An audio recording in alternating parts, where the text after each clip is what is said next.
It's 8:30. I'll call the meeting of the Carroll County Commissioners to order for January 22nd, 2014. The first item on the agenda is public input. Do I have or hear of anybody has public input? Nope. Go ahead, Mr. Brown.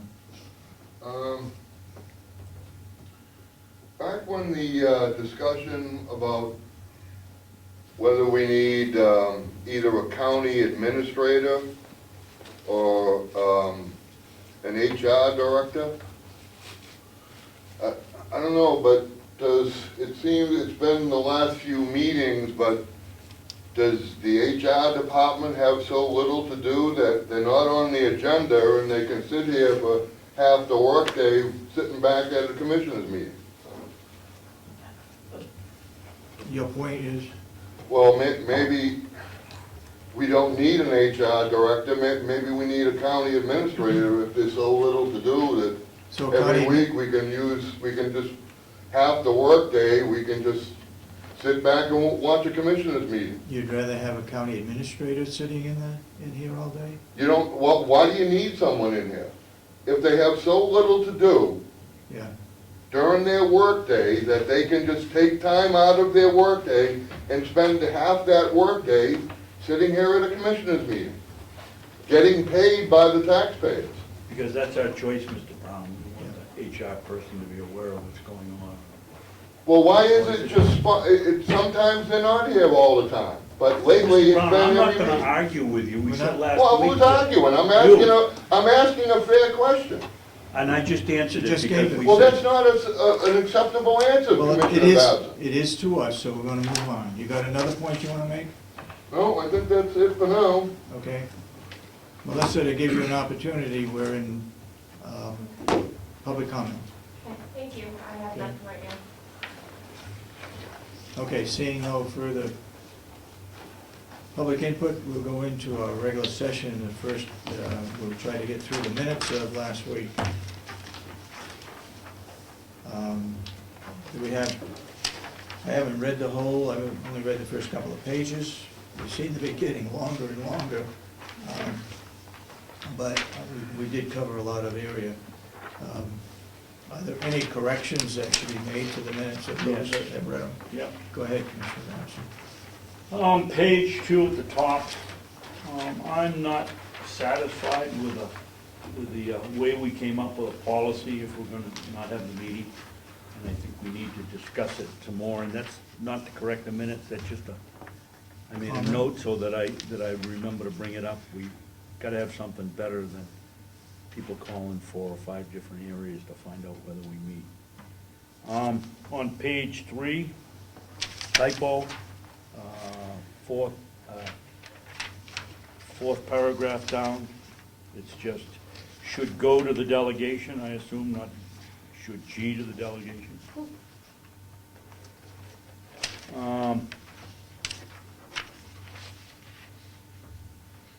The second paragraph down, Mr. Chandler and Ms. Mason asked the commissioners to consider reorganizing the county's continuing education program.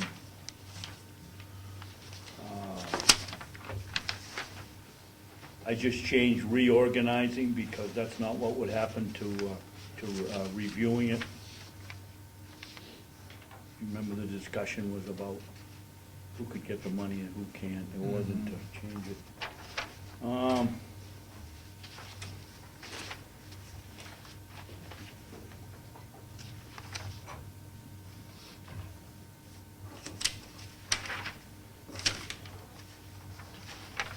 Before you leave go on, look at page 2, third paragraph up from the bottom. I don't remember saying where it says Commissioner Sorensen said copies of the ruling can be obtained in the business office. I thought at that point in time, we didn't know that there was an injunction. It was something that Melissa Siemens brought up. Was it that meeting or the week before? No, it was last week. What are you talking about? Which page are you? Which talking- page are you? I'm talking about page 2, Yeah. third paragraph up from the bottom, the last sentence. Do you want to strike that? I said copies of the ruling can be obtained in the business office. I don't remember saying that, because didn't know that there was any. I think you were talking about the original big, The original what? the original big, summons we got. Oh, okay. We didn't know about, I didn't know about this we ruling. didn't know about the special ruling. Okay, So I just crossed out that sentence? okay. I think you did say that. I think we did have some paperwork. Didn't the sheriff brought some paperwork for all the commissioners in? That was after, that was like 3 o'clock in the afternoon. This was in the morning. I didn't have any knowledge of. I had something on my desk too. I had the whole thing from court in the morning. Was on Well, my I didn't desk. have it, so I didn't say it. I find it strange Did you that say all it? the commissioners don't have it. No, I Was it didn't. you that said it? No, I didn't make that Okay. statement. I Well, said go that I ahead. had the paperwork on my desk before the commissioners meeting started. I didn't have Because I it. brought it up. Go ahead, Commissioner, you got some more? Yes, questions? page 5, third paragraph down. She asked Commissioner Babson if he hadn't used the reimbursement for a personal friend. That has the connotation of me doing something illegal. I've signed the checks for the delegation every week. I'd like that stricken from the record. I'm Why do sorry, you want what was that why, again? what do you want to have stricken from the record? Because I said you signed checks for your girlfriend, and it is described here as personal friend. What do you, what I what do didn't you want say. changed, Commissioner? I don't think it's fair. It said Commissioner Babson, if he had used the reimbursement for a personal friend as if there was something wrong. What I do is each week I sign, or each month I sign travel mileage. It isn't reimbursement for a personal friend, it's for the delegation. Commissioner Kenney is just trying to. Okay, Commissioner Kenny's trying to do what? okay, let's move on. Next down here is,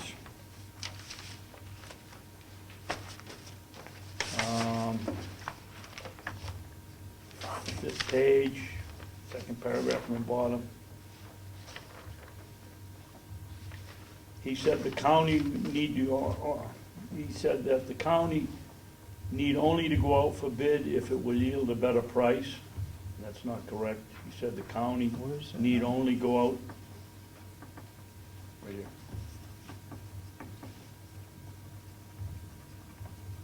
Page 5, yeah. Mhm. He said the county? He said the county Oh, need yeah, only okay. go out to bid if it will yield a better price. Yeah. That's not what was said. He said the county will only need to go out to bid if you don't have a unanimous vote of the board.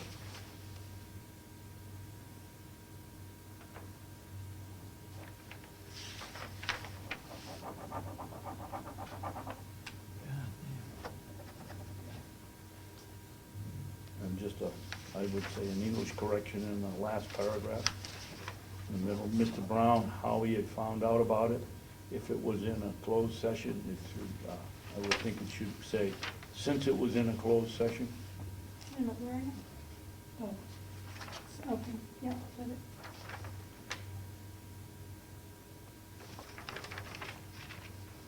Why don't you and Commissioner Kenney work on yours while I try to figure out my writing. Okay. I think you're at page 7 of 8, and you probably asked how Mr. Brown found out, and the two commissioners both said that it was done in a non-public session. Where is this now we're talking about? And that is not in your both said it was done in a non-public session when a question was asked from Mr. Brown. You What- said, What do you Right. want? talking about disposal of Where records did you want was to done. correct it? What paragraph? No, I said the two statements where the both commissioners made are not in here. I don't know why she didn't put it in.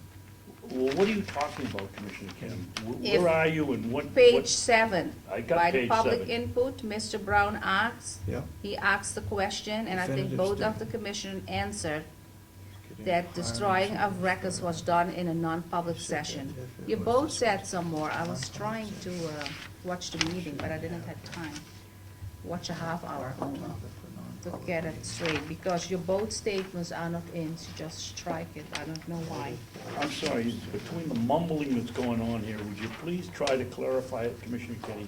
what are you talking about that we supposedly said in answer to Mr. Brown? And Would you would answered Mr. Brown, both of, and you said that it was the disposal of the destroying of non-public, the destroying of the public records, or whatever records was the question. The two commissioners said it was done in a non-public session. You both said that, but it is not in. And if I may, again, at page I don't 7, remember saying you never said it? I said, I don't remember saying it. But anyway, I believe you page, did, too. page 7, you both did. Twice. But page 7, Mrs. Siemens had a question for Commissioner Kenney, because I made a statement that when you both said it was done in a non-public session, I said if it was done in a non-public session, it would not meet the criteria of 91A. It shouldn't be done in a non-public session.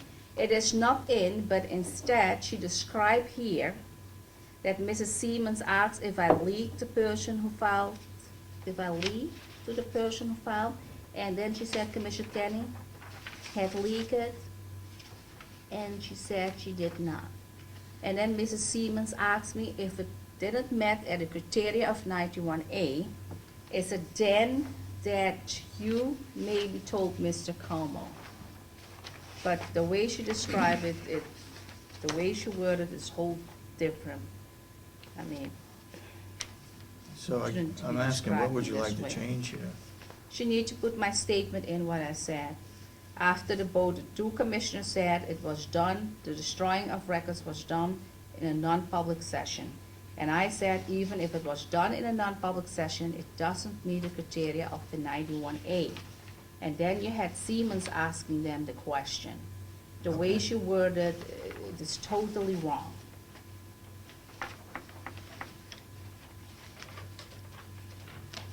Okay, so you want to add in there that the two commissioners said it was done in I non-public? just want to say precisely what we said at the meeting. The two commissioners' statement and my statement and Siemens' statement. That's all. Just correct, like I said at a meeting.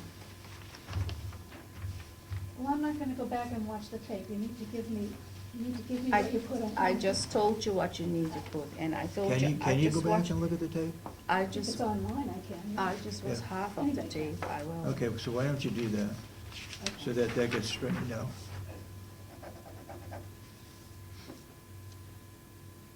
Do you have any other corrections? Let's see. I've got a couple more. You have? Go ahead. Page 6 at the top, first partial paragraph, Mr. Brown alleged the chairman had lied in the past and therefore was not to be believed. I would like for the record to continue what Mr. Brown said, and that was, what else would he lie? What else would he not lie about? And just page 6, you said? And also. Which page are you? Okay, instead of therefore was not to be believed, Page 6 at the top of the first partial paragraph, Mr. Brown alleged that the chairman had lied in the past and therefore was not to be believed. I would like you to add what Mr. Brown also said, which was, what else would he not lie about? Just so we have it in the record. Point of order. We're talking about correcting the minutes here. I'm talking about that specific sentence. That's not an issue right now? Well, it's what I'm being quoted, so I think it is. I don't even see it in page 6. I have no idea what Commissioner Babson is The talking about. first paragraph, the second sentence of the first paragraph. Right there. Mr. Brown, alleged that the chairman- Commissioner Babson would like to add, what else would he not lie about? 28.3. Oh, you mean he wants to put his statement in from Mr. Brown, is that it? Yeah, he wants to finish what Mr. Brown Oh, did. okay, Mr., is it not in? Oh, okay, so we added what, oh, okay, and that is the statement what he made? Not all of it, but. And what else is he going to lie about in a 28 Yeah, million, okay. And the next sentence down, Commissioner Kenney said that she could not accept that there was only one company willing to undertake the contract. And I think the word "and" should be in there next, and objected.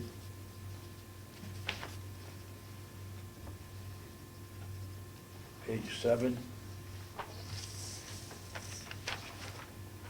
Third paragraph.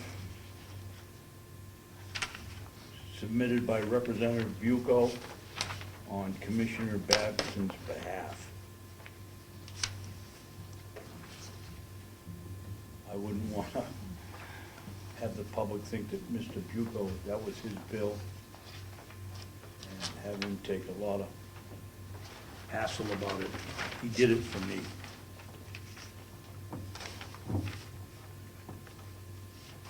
The So last- you want to add in there that, on After Commissioner Babson, after Bucco, on Commissioner Babson's behalf. okay.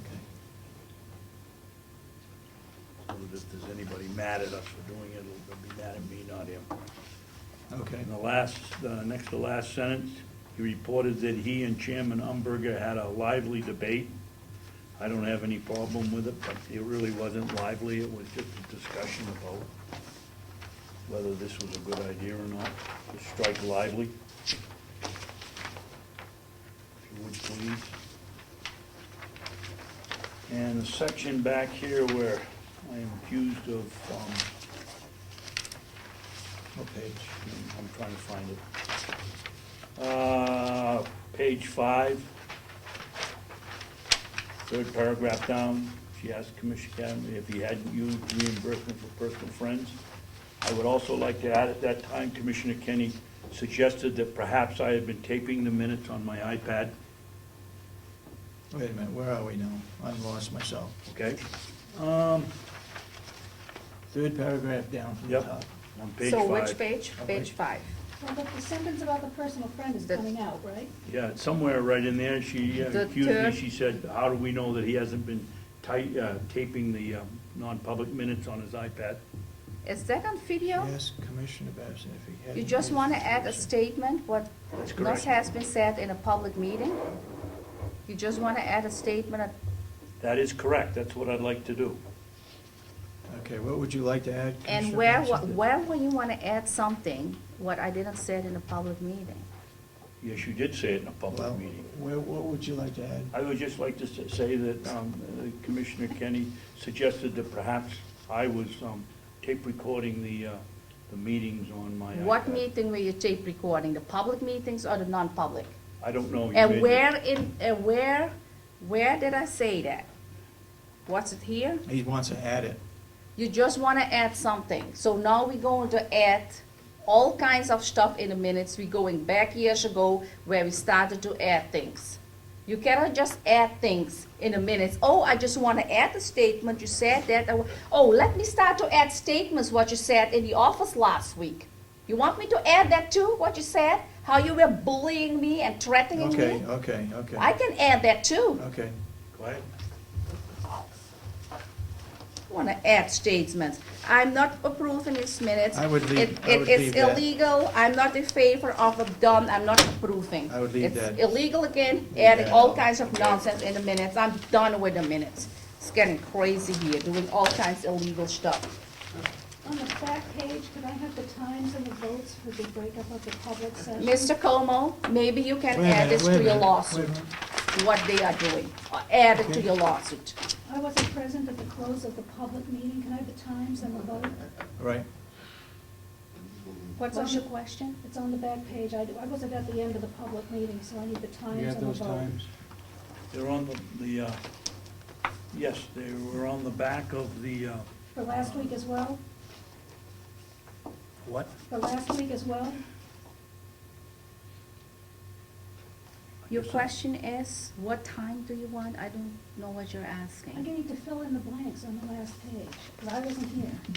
Oh, okay, and Mr. Babson has his cheat sheet, that's the way he called it, and he's writing down all the motions Yeah. and So everything this is and From time. last week as well? So he has it. There was only 1 week that you weren't here, wasn't there? No, I wasn't here last week either, at the end. Well, I'll have to go look and see which Do you one I have it wrote in it your on. notes? I can look, but he's writing it, he got that sheet. Let's see if I have it. This is January 15th.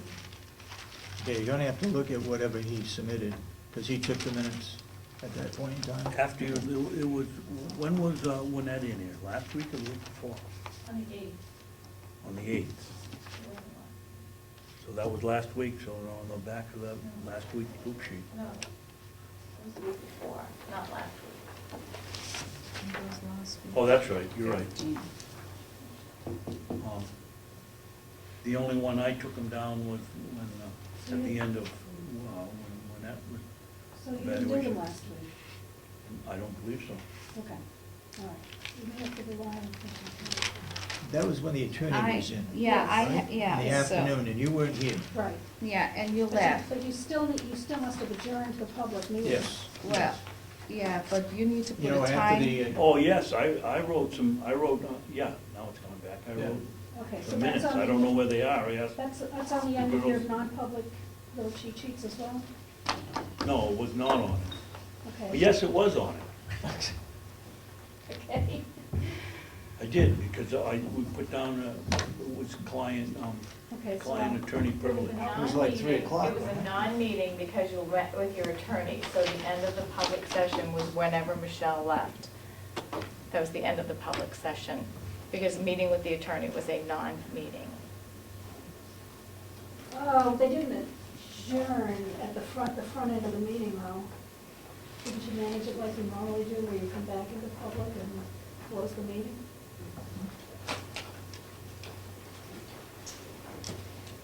I don't know, you gotta look at your sheet to find out. I believe the attorney said we didn't have to do that. And It come was up a with- non, it was a non-meeting, so all I did was write the first part of it until she came in and said it was, So we have no adjournment for that meeting then? Because you didn't adjourn when I left. And if you didn't adjourn when the attorney No, I left. think we adjourned after the after attorney she, left. after she was I done. think it was like 3 o'clock, but it must be written, you must have it written down. No, I somewhere. didn't, because she said it was a non-meeting, and I don't believe I recorded it. Winnett has the sheet, and if it's on there, it's on there, but I'm not sure that it is. And you should table those minutes until next meeting. All right. We're gonna have to anyway if I have to review the videotape. I've got to All right, redraft. we'll table those minutes then.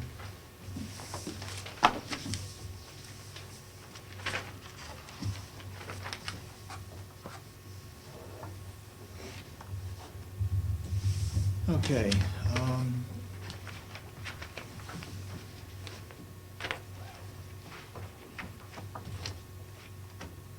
have anything to report on the status of the energy audit?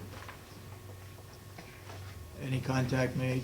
Yes, Tom Lufusio from ENE had contacted me via email yesterday just to set up a time because you had made the motion, the board had made the motion, just to have them come up and do it. So would it be okay for me to contact him and set up a time to come, for him and his company to come up and start the audit? And he thought maybe early February would be a good time.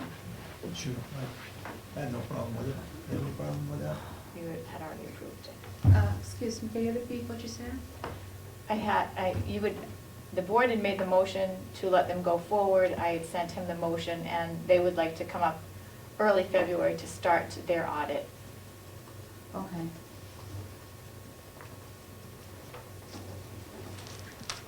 Do you have any questions on that? No,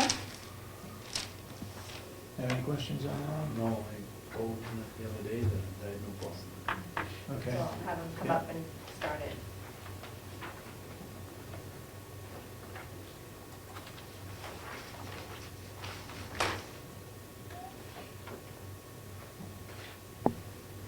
Geophone contract, there hasn't been anything done on that yet.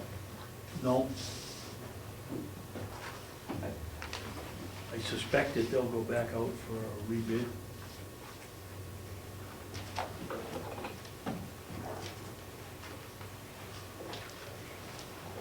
The trash contract, if we're going back out for bid, you really don't need to do it now because it isn't up until August.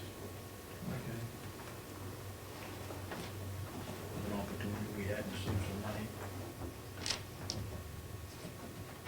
follow up on document destruction injunction.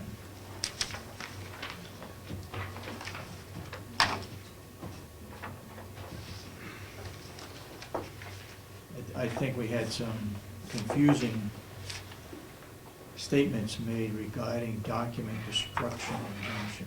Document destruction. We talked about waste management and getting rid of our trash in a contract.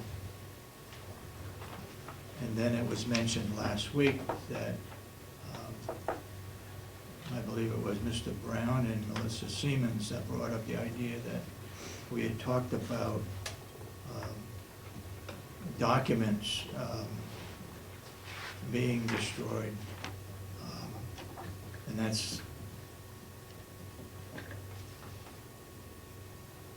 that's where the injunction came from.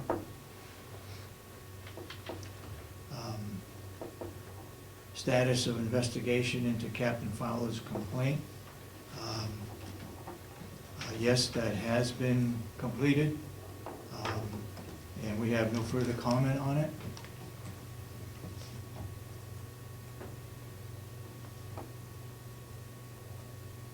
And we're still working on a mission statement.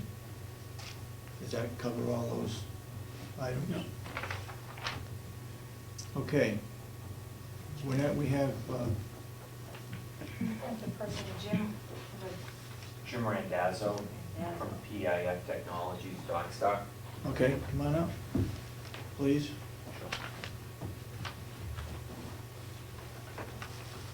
Business card? Yes.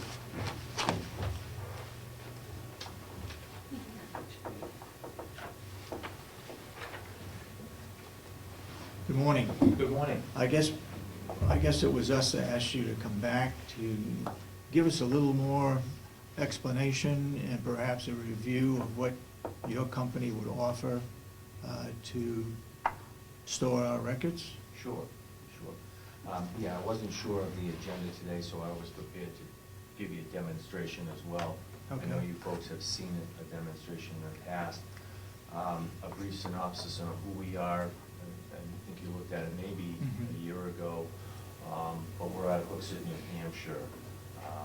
52 employees. We've been in business 17 years, and it's the only software that we sell, service, and install. So we have one single product, being Dockstock.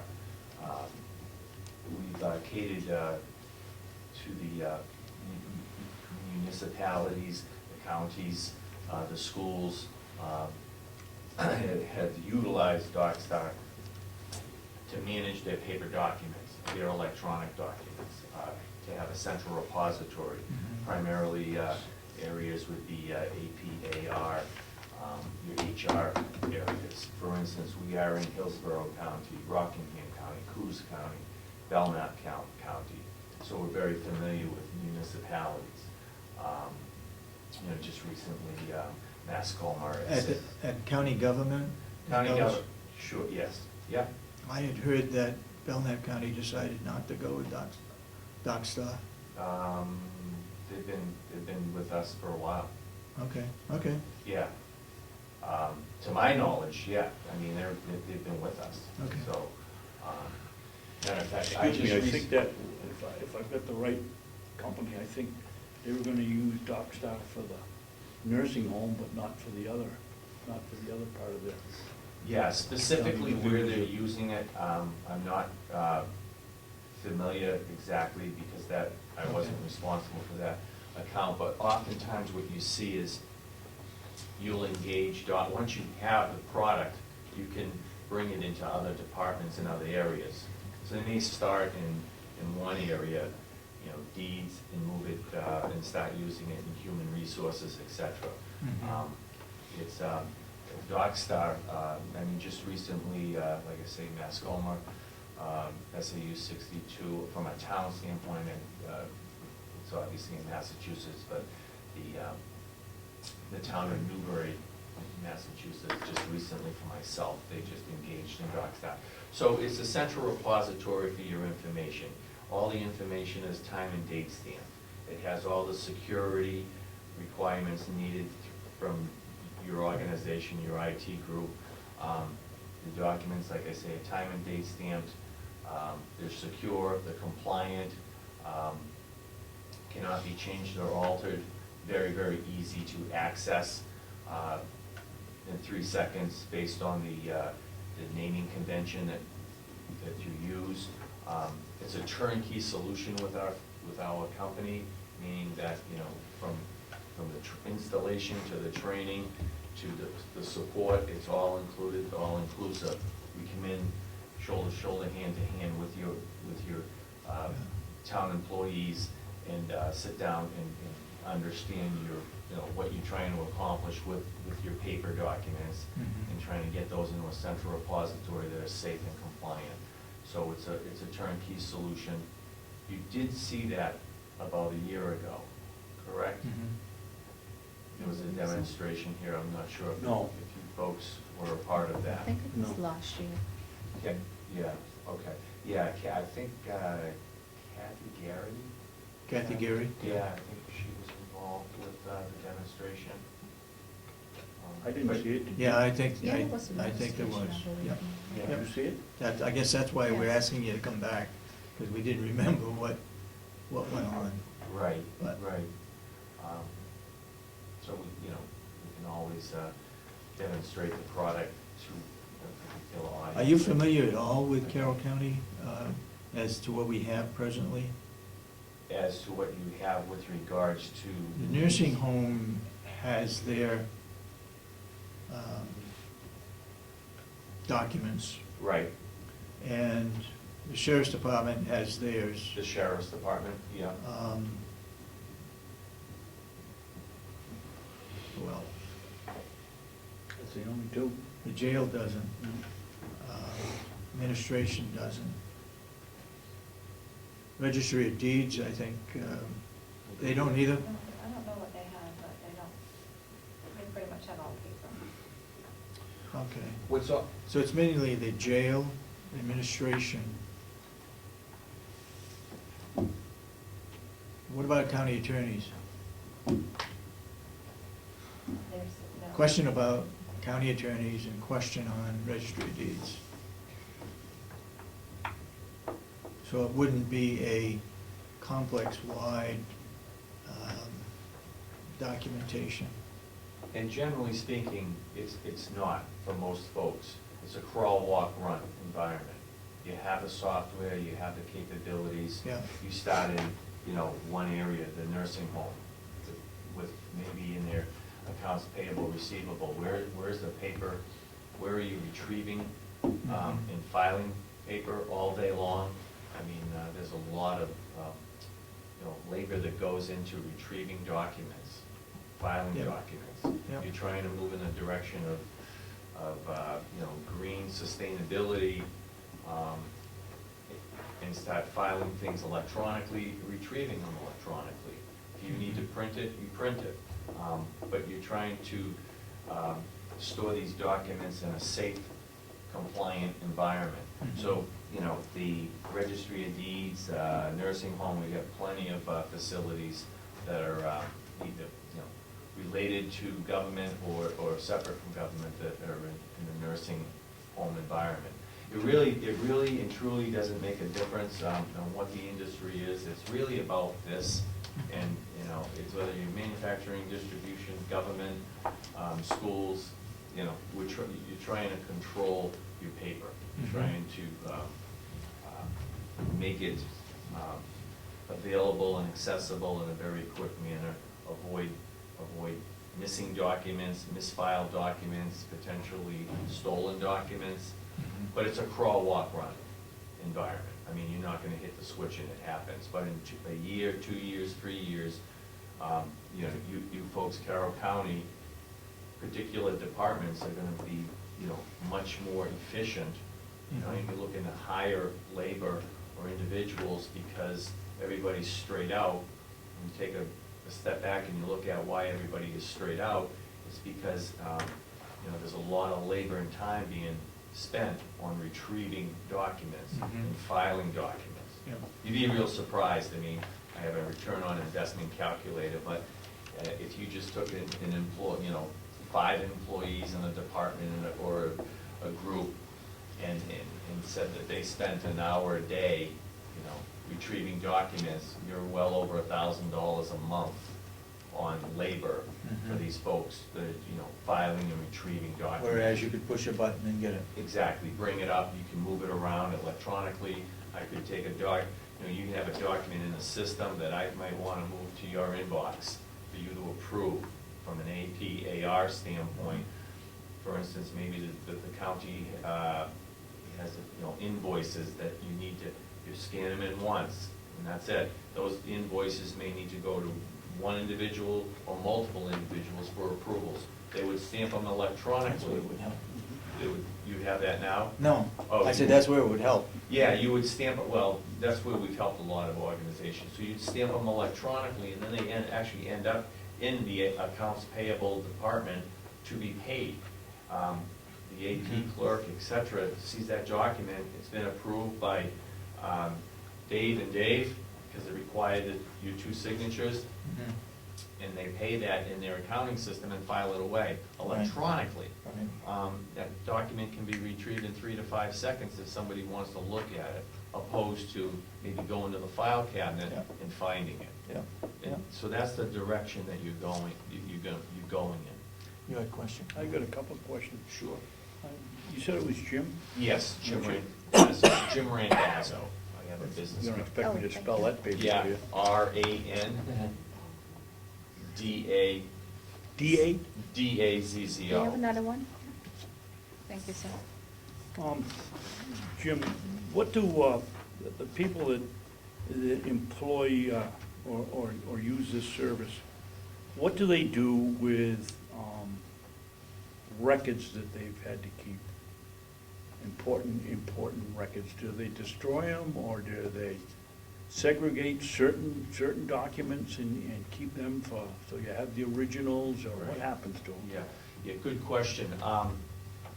With DocStar, every document that goes in the system is a legal original, because it cannot be altered or edited. It's time and date stamped. So that's what makes these documents Excuse me, Jim, legal and what?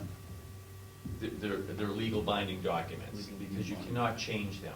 Okay, the only way you can change the document is to remove it from the system, extract it, make changes, and then file it again, but that would be a revision.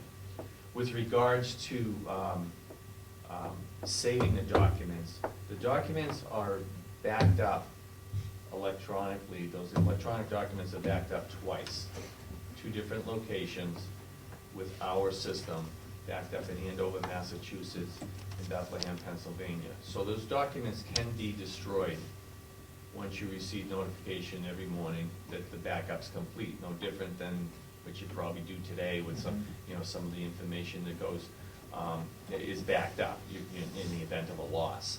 So those documents can be destroyed. Oftentimes, some folks need to get comfortable the first few months to know that the information is there, available to them. So if filing electronically, if you need to print it, you can print it. You can print 20 copies of it, but it's always there in electronic format. With regards to We have to. document retention, Okay. in terms of a life cycle of a document, we have modules that when documents go into the system, you can actually, we have naming conventions, templates, that's what we do. We come in and we build those for you. But to document, maybe you need to have the document for 5 years before you can purge it or get rid of it. In that case, those documents, once again, they're electronic. The paper version can go away, because if I need When it, you say go away, you mean, shred, trash, remove. so we have to trust the system that we can push a button and get that information out? And you have it backed up in 2 different areas? Correct. That's what you're saying? Yeah. And what happens if 10 years down the road, we decide not to contract with DocStar? Are we able to get them all back and Yeah, retrieve them? yeah, all that information has been saved, and that information can be transferred back to you folks in whatever environment that you want. I mean, so. Yeah, so that's the direction, I mean, of society. We're going in a direction of electronic. I mean, you have, newspapers, magazines that they're stopped printing them from a paper standpoint, and they're going electronic. It is a big change. It's a bigger change for, different individuals and different geographies of the country and areas, but as we move forward, the paper, we've accepted change with the laptops, with the phones and everything else, but we just seem to accept this right here, printing emails and filing it in a manila folder, just printing things that don't need to be printed. So this information is, we build templates for you. It's no different than a naming convention, filing instructions, where your information is retrievable in 3 to 5 seconds electronically, opposed to getting up from your desk and going to the file cabinet and hoping that Asha filed that document correctly so that I can find it. The same is true, though, getting it on the internet, you gotta know where it was filed, right?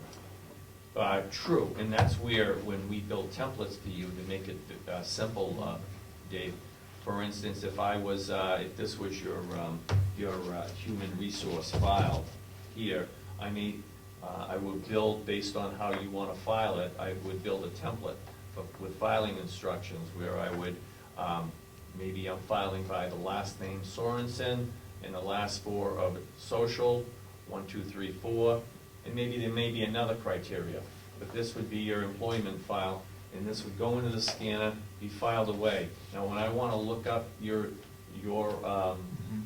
HR file, I'm going to type in, Sorensen. Well, maybe there's 5 Sorensens. Wow, you have 5 employees that are Sorensens. My next criteria is the last 4 of the social. Bang, and you would show up. A drill down, and that's how you would retrieve it. Now, that retrieval is only accessible to those individuals that are allowed to see it, and that's all built up front. So obviously, if we had an HR, human resource template for the purposes of getting in our employees' information, maybe the only 2 people that have access to that would be the human resource manager and maybe, the chair of this committee. And those are the only 2 individuals that have access. Now, every document that goes into the system, there's an audit trail. So anything that's retrieved, emailed, etc., there's an audit trail to say who that user is, what date and time they accessed it. So when the documents go in, and I'll just say one more thing and you may have some more questions, but as an example, for instance, say we're going to, our invoices are no longer paper. We're going to get those in the system electronically. Now keep in mind, I can always print that invoice.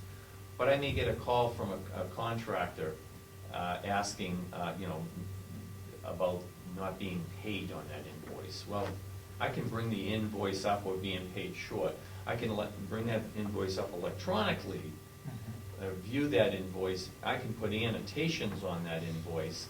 I'll post it.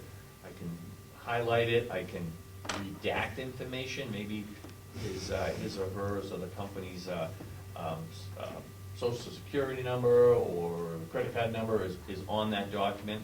I can redact that information, and then from there I can print it to potentially mail it. Rather not do that, but I can email that to the customer with the information, explaining why they had called and giving them a response. That there's an audit trail with that document that shows that you did respond and you made changes to that document. So it's a closed system that makes companies in government much more efficient, and at least go in the direction of being more efficient and compliant. Go ahead. I have several questions.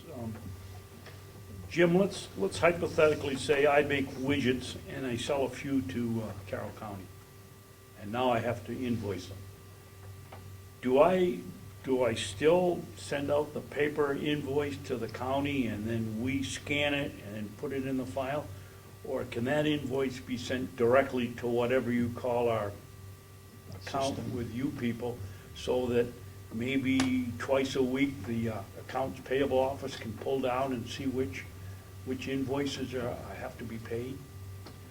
In that environment, so you generate an invoice for, a company. You, you could email that invoice to the company, or you could mail it.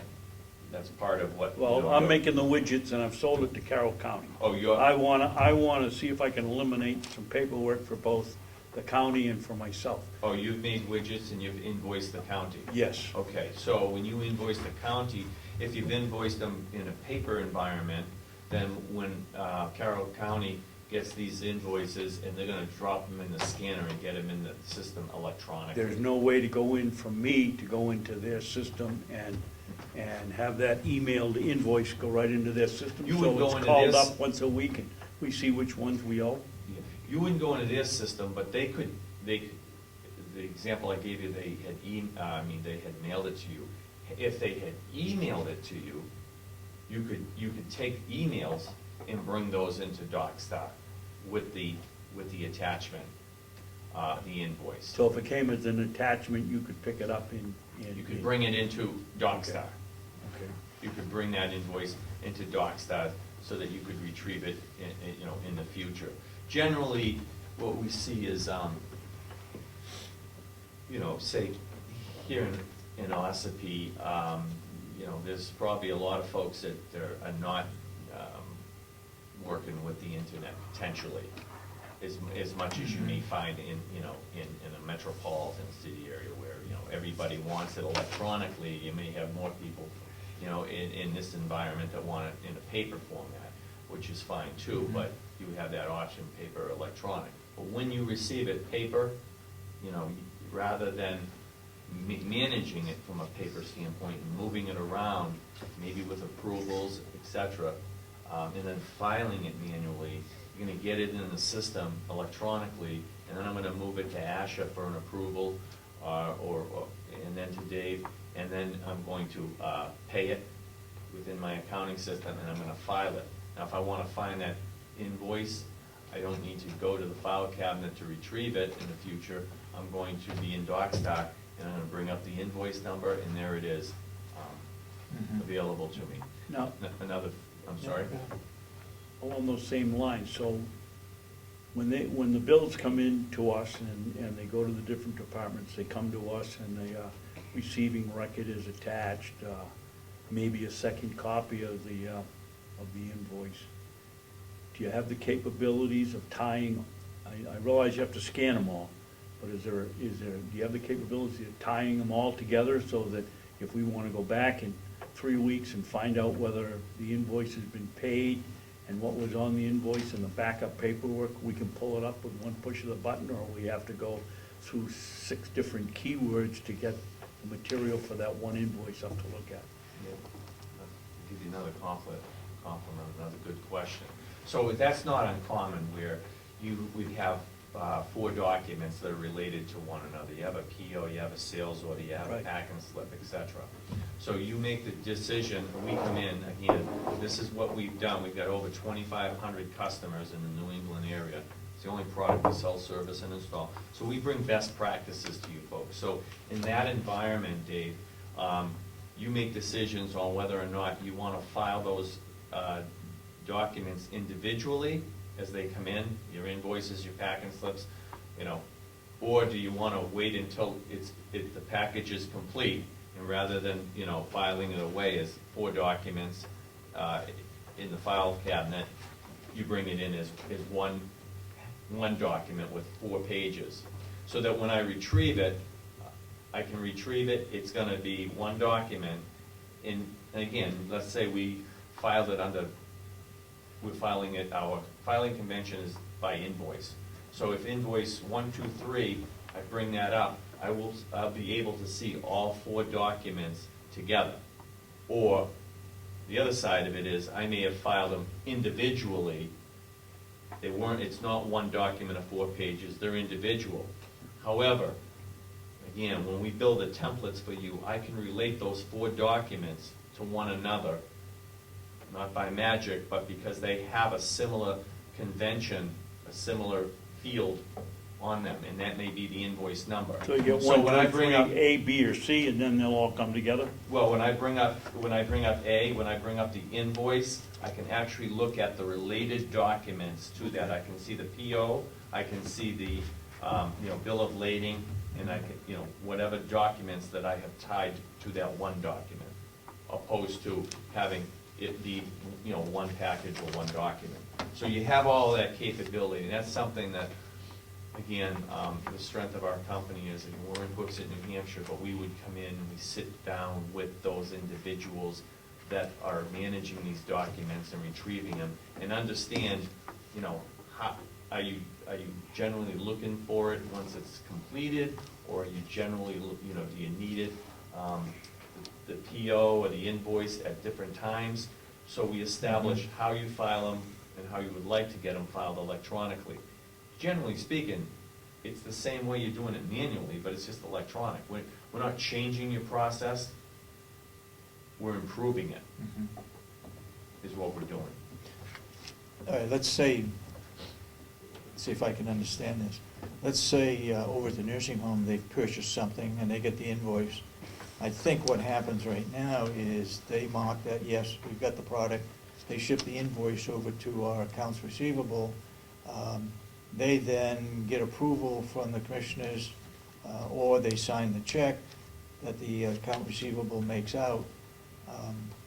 Can it be such that when it's received over at the nursing home, she can or he can put it right into the computer? It then goes over here. They can pick it up on the computer and decide where it should go next. Right. Absolutely. So what you would have. So it reduces the paperwork from them over there, shifting it over here. And then over here, have to make out a check for it and get our signatures and so forth. Correct. Okay. The 3 of you, as an example, would all be users of DocStar. So Dave receives the invoice. It gets, it gets scanned in, and Dave may need to put an approval stamp on it. He moves it electronically into your inbox. Just a click, it goes into your inbox. You know what's coming into your inbox. Comes into your inbox, you see the invoice, and you can see that Dave approved it. Okay, Dave approved it, now it requires my approval, you put your approval on it, and now you move it electronically into Asha's inbox. Because Asha is the one who pays the bill. Asha brings it up, okay, I see Dave and Dave approved this, I'll pay this invoice, and now I'm gonna file it away electronically. So the filing electronically is no different than the invoice having gone from a paper environment, from Dave, however, writes okay, you write okay, you may be getting up from your desk, or someone's, it's being moved around manually, and then Asha, when she pays that paper document, Ashley's either gonna do it or someone's gonna go and file it, manually. Let's hope it gets filed in the right place. So, but when Ashley gets it in our environment, it's filed electronically. When you wanna look up that invoice from your desk, again, based on the naming convention on how we filed, I can bring up the invoice 1, 2, 3, 4, and I can do anything I want with it. I can email it, I can print it, I can fax it, I can do all of the things that sitting down, opposed to getting up and trying to find the document that was filed manually, and then filing it back when I'm done with it. I think in accounts receivable, it'd be a tremendous help. There's a lot of paperwork that goes on, and if we have to look for a bill, she has to go through the file and find it, or have somebody else do it. It's all time consuming, and she's overloaded as it is now with all the invoices that are coming in from the different departments. Sometimes she has to check on it,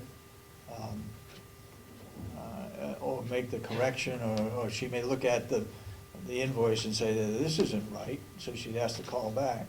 But if she picks it up on the computer, she can do that all by computer. Right, if the individual that she has a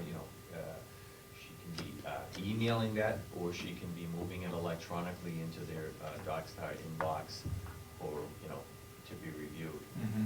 So, yeah, I mean, if the invoice is sitting in this room here, how can someone in the other room see it without getting up from their desk, coming over to get it? So that's the direction that you're moving in.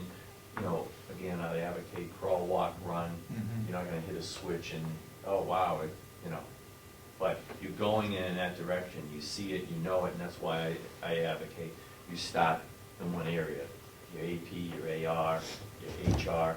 And once you have the system, the only additional cost might be additional licenses for individuals to you know, to bring on another department. You might need a few more licenses.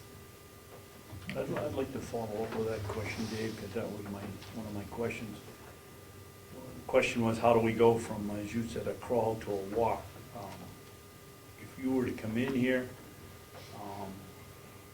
would you start with one department, for instance, accounts payable or accounts receivable, or, and then as this thing, the people become more accustomed to it, you move to the next stage?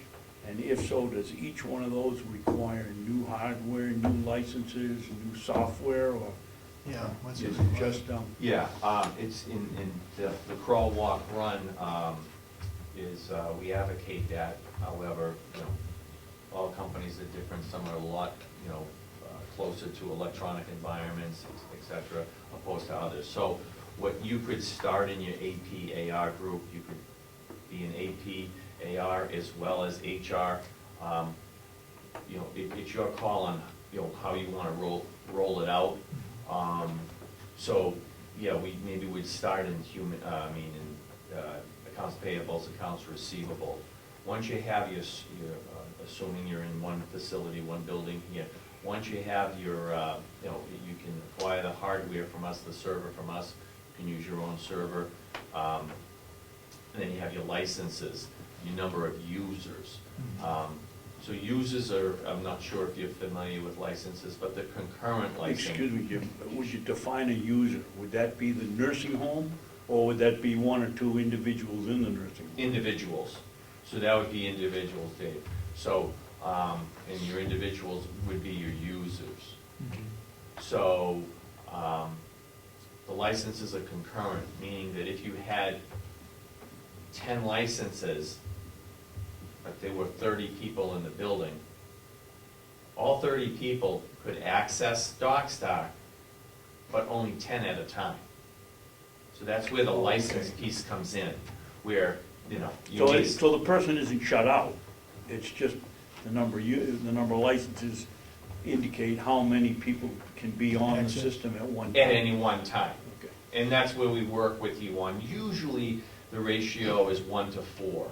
So if you have, you know, 28 employees, you might need 7 licenses that accommodates them, because most you know, everyone has access, but you're gonna have, you know, 3 or 4 individuals that might be in it all the time.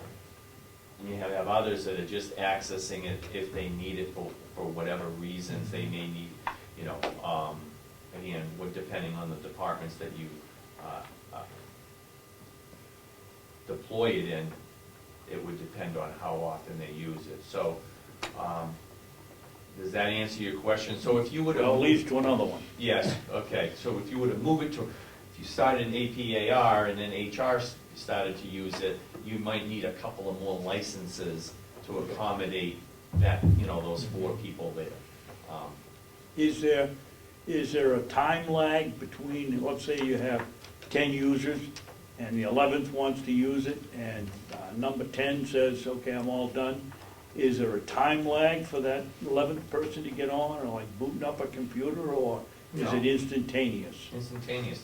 That, you know, DocStar is on their computer, laptop, etc. So as long as, you know, you don't, if the 10th Exceed the user is number. off, you just, you know, you log in. So we can bring efficiencies where we have timeouts. In other words, someone can't just be you know, have it open we, you know, we can lock them out from being a user if they're not using it. What would our next step be? Get some more questions Go ahead. before we get to Go the ahead. next step. And what little research I've done here, Yeah. one of the complaints is the cost of the hardware and the constant changing of hardware. Is that accurate? No, I think you would, I think from my notes here, is John Rich still? Yeah, so John, being your IT consultant, would, certainly give you an education there. I mean, obviously, like anything, a server, it would be good for 5 years, and then you have to upgrade your server. The software, there's version upgrades that come along, but you're generally on a program where you're getting the software version upgrades. So when we purchase this, or we give you a contract, upgrades are included in it for the initial purchase price, or? There's a maintenance piece of it that goes along with it, just like you would for a copier. You know, you have a maintenance agreement that provides for software upgrades and support. You got any idea what that, And those roughly what that is? that's annually. It's pretty much tied, Dave, to what you have for a system and how many licenses. So it's driven by, what you have. Okay. So just to go back from a hardware standpoint,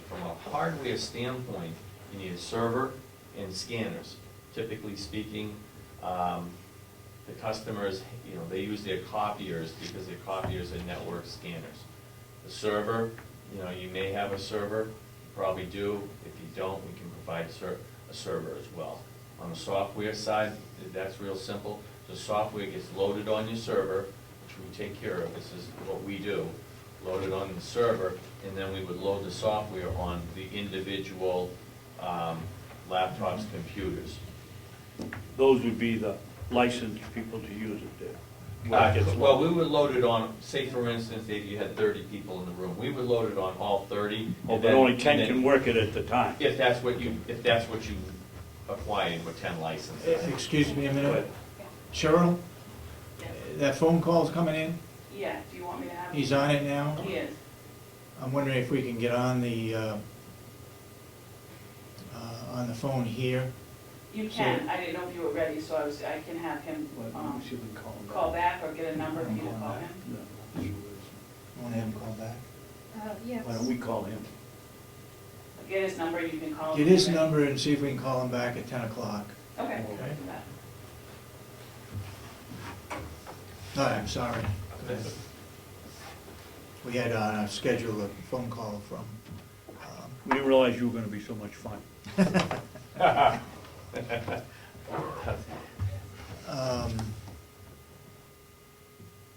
did you get all your questions answered? Yes, so far. Ashley, do you have any questions? The question that I have is the licenses. How much are the licenses? You said maybe if we start in one area, we already have the equipment, and if we want to do other area, we just have to purchase additional licenses. Yeah, additional licenses are $6.95 per license, one time. So you can either. And that's not $6.95. That would be true, David, yes. $695 per additional license. And like I say, at one time. One So- time buy, right? Yes, yeah. So you can either purchase it or you can lease it, again, depending on if you purchased the solution initially, then you'd be purchasing additional licenses if you needed them.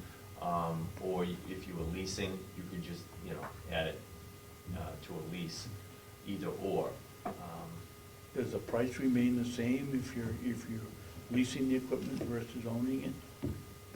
Yeah, the price is the same. So it's just added to the contract rather than, there's no change in price?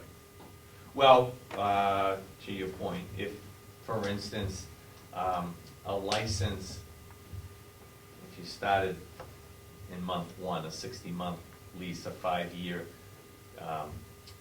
lease, very similar to a copier. $700, $695 license is about somewhere in the vicinity of $13 a month for a license. If you were to need licenses in the 36th month, well, that's half the term. To simplify it, that license would probably be $28 a month, because you're only paying for it for 36 months before you own it, versus 60 months. Does that make sense? Yes. So, so I want to make that clear that, and you may, at the end of the day, if you need licenses, you just buy the license versus, get involved with any lease. The original lease was for where you started. And if you anticipate on adding another department in a pretty soon, reasonable time, then, you might have a few extra licenses for that reason. It's not. Have you had the good fortune of looking at our records bank out here? I haven't. Perhaps maybe today somehow we can get you in there and get some kind of an estimate of how long you think it would take to scan the gazillion million records we have out there and get them into the system. Sure, I can take a look at that, yeah. Do most people hire another person while they're doing that, or temp, or is it something that usually an organization can provide a person, or do you do it as you go along? You're not gonna get a big head if I say another good question. Well, I'm used to it. Okay.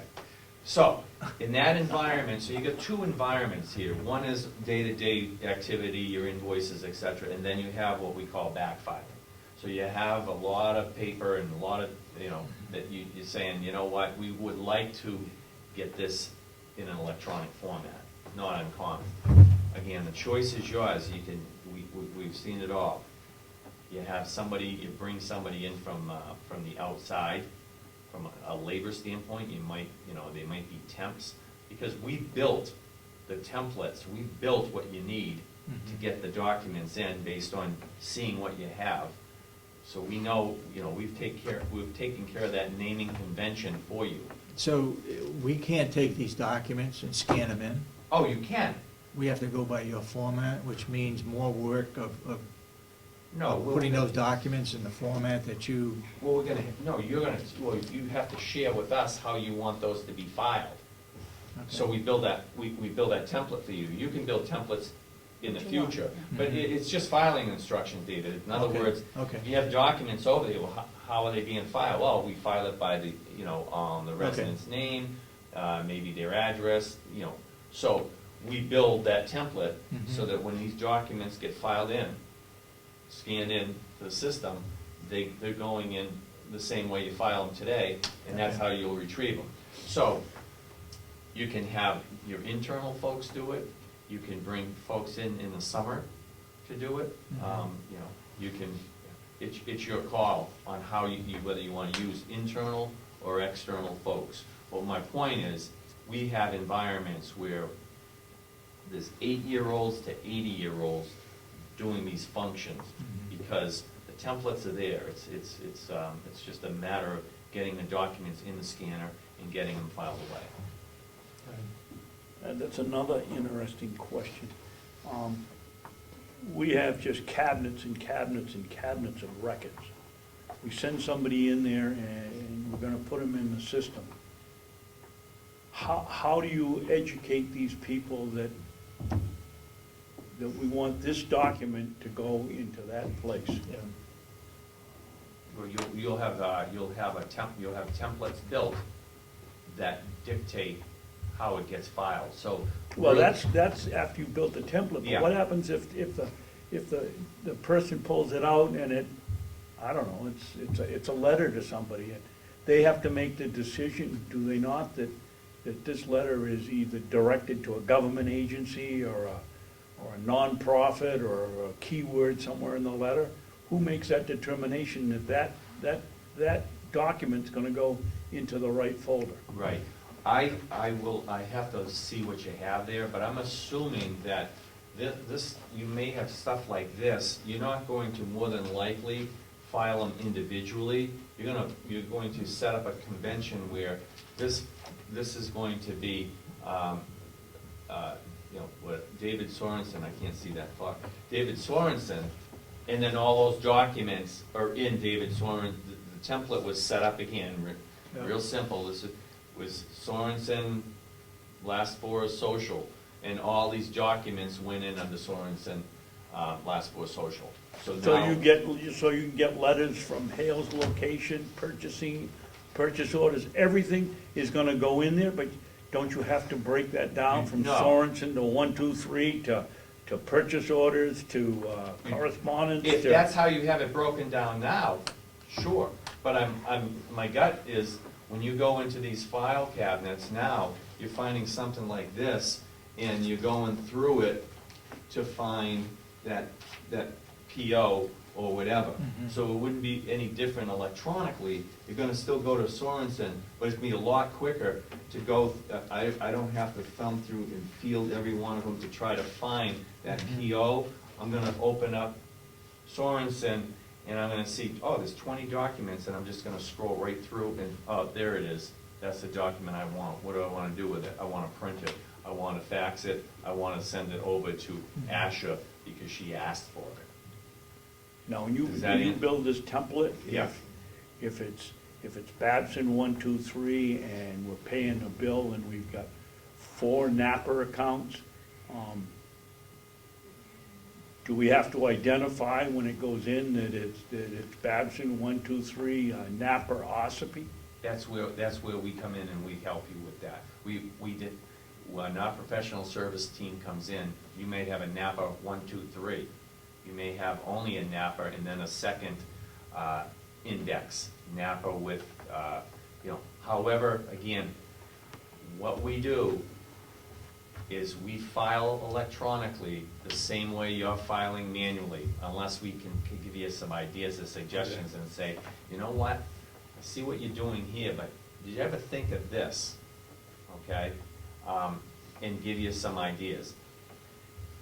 I'll give you a real simple example, but an invoice, 1, 2, 3, 4, okay? And if I have an invoice 1, 2, 3, 4, and I scan it into my system, and that was the naming convention, it's an invoice and it's 1, 2, 3, 4. I could go into the system from a retrieve standpoint, type in 1, 2, 3, 4, and it will give me everything that ever went in under 1, 2, 3, 4. So my invoice I can find like that, opposed to this invoice 1, 2, 3, 4, wherever it's at, if it's in a package of invoices for Napa, all the invoices are in there. The only way I'm going to find 1, 2, 3, 4 is to literally go through every one of them, and hopefully 1, 2, 3, 4 is not at the bottom. Electronically, I can bring it up just like that without even getting up. So the Napa question that you asked, we would emulate what you're doing manually. However, if we said, you'd be easier to retrieve this stuff quicker this way. But we do it the same way you're doing it today. We don't change anything unless we get your buy-in, and yet we think that's a great idea. Do you have the capabilities when these are stored to making notes on them? Absolutely. Lots of times I'll take one and I'll write a note. Yeah. Why is this, why is that? How does that get done? When you scan it Scan in, it. you have the capabilities of putting annotations on documents. Okay. So you could put a note on a document. And that will show up the next time the person opens it? Post it. If The you want note's right there, and they don't have to go to another attachment drawer or file to pull out something that... No, you can, your annotations You're right on. can be on the document if that's what you chose to do.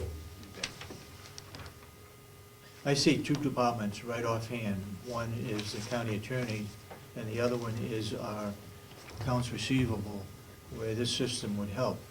I guess my question now is that the county attorney probably would not like to have everybody knowing what's in those files. So that would be controlled by whoever is licensed for it, correct? Whoever, when the template is built, Yeah. it will give approvals.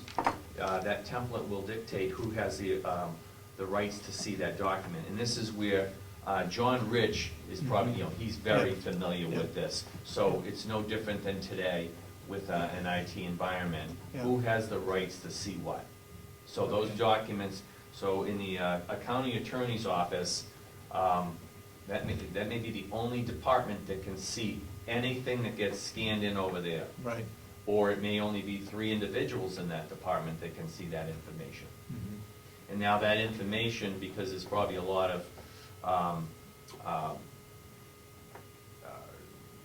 secure information, et cetera, you can move, now I could move documents because I can redact information off that. So maybe Asha's over here, but for whatever reason, she's affiliated with the county attorney's office, and she needs to see something or see a document. Mhm. Well, today, you walk over, a good 20 minutes, 30 minutes is killed by going over, reviewing it and coming back. In the electronic environment, I could take that document, I'm sitting in the county attorney's office, bring it up, I can redact whatever information that needs to, when I say redact, take off the social, take off some private information and send it over to you electronically for you to view. And then there's an audit trail to show that, guess what? On January 21st, I'm the user, Jim Randazzo, at 10:32, took this document and emailed it over to Asha. Okay. Might ask Lynette if she has Yeah, any I was going to. How would that affect the personal records and so forth? There's a lot of organizations that use electronic filing for personnel records, so that's something that we would definitely be able to use. Okay, I guess I go back to my question before, and that is, what's our next step? We need to talk with John Risch to find out what equipment we might need in addition to what we have. And we could work with John And you would work with him. yeah, absolutely, to understand, you know, where you are with regards to a server. You may be, you know, be all set, you don't require a server. Scanners, like I said, you can, depends on what department you're gonna start in, but your copiers, they're networked. Mhm. Scanners, those sufficient. You know, how many individuals, what department do you wanna start in? So, you know, we hold your hand through the whole process. So step one would be, we would come in and, well, determine, number one, if you need scanners. I don't think we would. I Or think we'd go service. through John and the IT. Yeah, so you're all set there. Okay, So well, we all would set come with, I in and think, with load the the equipment. software. Yeah, You come in and load the software on all the users. Yep. Workstations on the server. Second step would be to come in, sit down with the group, the individuals that, or department that we want to get the paper into the system. Real simple, you may have 30 documents. These documents, we want to start to get in electronically. How do you want to file these, or how do you file them today? Mhm. So your employees would say, well, we generally file it by the customer name, the type of document, and also this criteria here. Mhm. We go back and we build those templates for you, come back and sit down and make sure that this is exactly what you're looking for. So those templates are built. Moving forward, you can build templates on your own. It's no more than filing instructions on a document. Mhm. How do I want to file it? Okay, where do we go with the cost of this program? Yeah, well, cost would be something where we'd have to establish what your complete needs are, i.e. the server, i.e. any scanners, i.e. any, you know, the number of licenses, that type of thing. So we could talk with John, Yeah. and to establish John, and also HR. and HR, to just understand the licenses, where do you want to begin? Well, quote unquote, holding our hand, is the other hand in our back pocket? Or is it all under one quote to set this up? I mean, it isn't gonna be a case of if we decide to sign a contract with you people, Right. that we're paying an hourly rate for someone to come in and help us, it's all. No, it's The all, whole right. deal is, you're not It's all picking in- our pockets while you're holding our So, hand. maintenance Yeah. agreement? No, it's all inclusive. The first year, service support, upgrades, everything is included along with the backup. The second year, your backup is optional. Again, John would help you with that, whether you need it or you don't need it. It's $750 annually, meaning that all of the information gets backed up in 2 locations. Today, you're backing up your information, for sure. So John would suggest to you whether, you know what, we should take that backup, it's short money, and use their backup for $750 annually. The other piece of it is the service and support and upgrade, which is a maintenance contract, which again, would not be applicable until year 2, because year 1 is free, and then it's your choice to move forward with, that, again, that's standard. John can help you with that. It's your standard maintenance and support agreement that you would have with any software that you. Jim, I'm not holding that to it, but Yeah. when you say a maintenance agreement, I sign these checks and I see maintenance agreements with various places. Are you talking about a maintenance agreement in the range of $1,000 to $10,000? 3,000, or are you talking about a maintenance agreement in the range of 15,000 to 20,000? Yeah, I mean, it's tied to your initial, solution. And it's about, it ranges somewhere around 15 to 18% of that solution. So, if you had a $30,000 solution, again, whether you're purchasing it or you're gonna spread it over 60 months, like a copier, $30,000 might run you somewhere around $600 a month for 5 years with a $1 buyout, and then that $30,000, say, just using numbers here, at 15% would be about $4,500 annually, which includes your upgrades and all the support on your software. And again, John, I think, who's, being a third party and your consultant, could help you with that. But the first year is free. Is this a correct statement, or close to it, 18 to 20% of the original setup cost? Or original purchase cost, or original whatever cost? Yeah, I think I said 15 to 18. 15 Yeah. to 18, okay. Yeah. But I mean, that Oh, the yeah, original. it's gonna probably be closer to the 18 piece, but that's about the range of where it's at, depends on what. Well, I was just concerned that I had of the original cost of the setup, not an annual. I mean, it's annual, but It's- it's 15 to 18% of Of whatever you, of the original Of contract. the original contract, and the example I gave you was if it was the $30,000 initial investment, it would be, as an example, to use rounded numbers, if it was 15% of the 30, that'd be $4,500, and that's standard for, the software that you probably currently have today, that you have.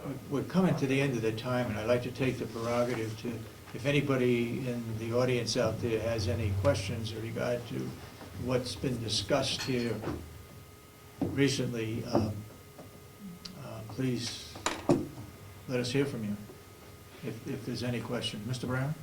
Well, a couple of them, I had a couple questions, but some of them were answered. For example, in the county, there's probably 175 years worth of documents.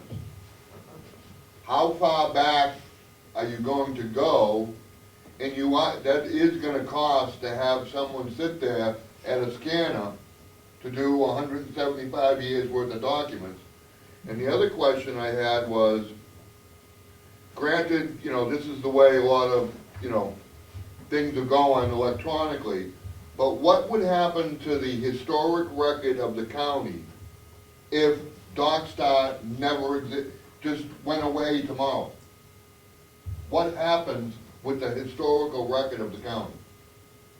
If all the documents are transferred over and all the originals are destroyed, and one day DocStar just disappears? I asked that question Yeah, he asked originally, that and the answer was we could retrieve all of it. But, right, but what happens if they don't, Docstar as a business no longer supports all that electronic information? Docstar no longer exists. What's gonna happen to all that electronic information if Docstar is no longer present? See, that's why it's backed up in the two locations, or you can be backing it up on your own. Local. Yeah, local, so it's really, you're safe in that environment, you're safe in that environment. Going back to all of the, 175 years worth of documents, that's where you have to make the decisions on how much of the backfiling, what items do you want to bring in electronic. It's not like everything that you have in paper that from the past that you want to bring electronic. You may pick your battles on the things that you want. But moving forward, your goal is to try to get things electronic so that, we don't have 190 years in paper. We only have the 175 because of the 15 years ahead of us, we've got in electronically, which is where we want. The 175, though, again, you want to make sure that it's in an environment that's sprinkled, that's safe. We have a vault. Yeah, Yeah. so, and that's the goal. But our vault is getting full. Right, correct. So to build another vault would cost you, crazy money, opposed to trying to nip it sooner than later to get it in the system. But you could, what we have is some companies, depends on, in municipalities, depends on what the documents are, but you may only go back 5 years because, for whatever reason, or a short period of time versus going back 15 or 20 years. Generally, it relates to how often are you retrieving the documents, okay? So just because the document's paper doesn't necessarily mean that you need to get something that's in that file room. Doesn't mean you should be getting it electronic. It may be safe because it's just sleeping and we never go to it. Generally, companies and municipalities are putting those paper documents electronic because they're constantly going to those documents to retrieve them for the residents, etc., that type of thing. But if you're not retrieving them, you may want to let them sleep. Anybody else? Go ahead, Mr. Brown. Notwithstanding all the hardware issues, but is the software based upon the amount of information there is? But then just back to what you said, there may be 175 years of information, but you're only going to put in things that you actually use on a regular basis. So is there a standard price for this, for Docstar itself, just for the software program? There's a standard price. However, the information that you're storing is going to be driven by the server and the space that's available on the server. So if you need more space based on how much you want to get in, then yeah. But memory is pretty inexpensive. So there is an additional charge for additional memory? No, it'd be no different than you folks, depending on how much, what you're getting in to the system would dictate how much memory you're going to need. John, your IT gentleman, could help with that, but it's very, very, you're not using a lot of memory per se. A 4-drawer file cabinet is a half a gigabyte of information, which is not much at all. That's not an issue. 1 and 2 is it's very short money for memory, and your IT consultant can educate you on that piece of it. So if it's not including hardware and memory, is there a price for Docstar? Yes. And how much would that be? Well, it's tied to the licenses. Well, okay, without the 695 licenses. Is there a price for Docstar? Then you have $695 for each additional license. you have hardware situations, and memory. Without those three, how much is DocStat? Is two environments. One environment is 10 users or more, and another environment is 10, more meaning as many users as you want, and the other is 9 users or less. Your environment, my gut feeling is you're probably gonna be going in the direction of 10 users or more. So you're probably looking, again, you know, I don't wanna be held to it because I really need to dig into it. But probably maybe say what you're looking at, somewhere in the vicinity of 600 to maybe say 600 to 700 a month on a 5-year lease. Is that per license or? No, that would be all inclusive. That's all inclusive. Except license. Installation, training, you know, whatever the number Right. ends up being, based on number of licenses, it's all inclusive. It's installation, training, and support. And that includes maintenance, annual maintenance, or is No, that separate? annual maintenance is separate. It's separate. Yeah, and that's only, you know, the first year is free, along with the backup, and then it's your choice to go with it your second year. Anything else from anybody? Okay, Thank you very much. yes. You're welcome. Yeah, thank you. Thank you. I'm not sure what the next step is going to be. I guess we need to, we'll talk with John to find out what equipment that we're going to need in addition to what we have. Maybe we have enough. Right. Um, Yeah, I can connect with John. Maybe what I'll do is reach out to you, David, Yeah, here, and have a conversation with you, and maybe I can get John's information. yep, okay. Does I that would, make sense? Or talk with, You feel comfortable in doing that? yeah. Okay. Yeah, And okay. then HR will do that. Okay, that sounds good. All right, thank you. All right, thank you. Thank you. Thank you. Thank Dave. you. Thank you, Ashley. Yep, thank you. Okay, where we left with Spyglass, we call him back. So we could call him back at 10:30, right after we have him Do you back. want the number to call him back now? Yes, call him back at 10:30. We got people here, I think we ought to get rid of the items that are on the agenda from people that are here, and we'll call back probably more like 10:30 or so. Okay. Let me ask you this, Jason, how long is the non-public meeting? You have a public meeting or non-public or both? It's Both. Both? Yeah, the non-public should just take just a few moments. Okay. Let's do the public portion of it then first.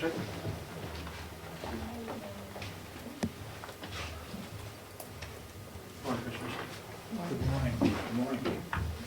Thank you.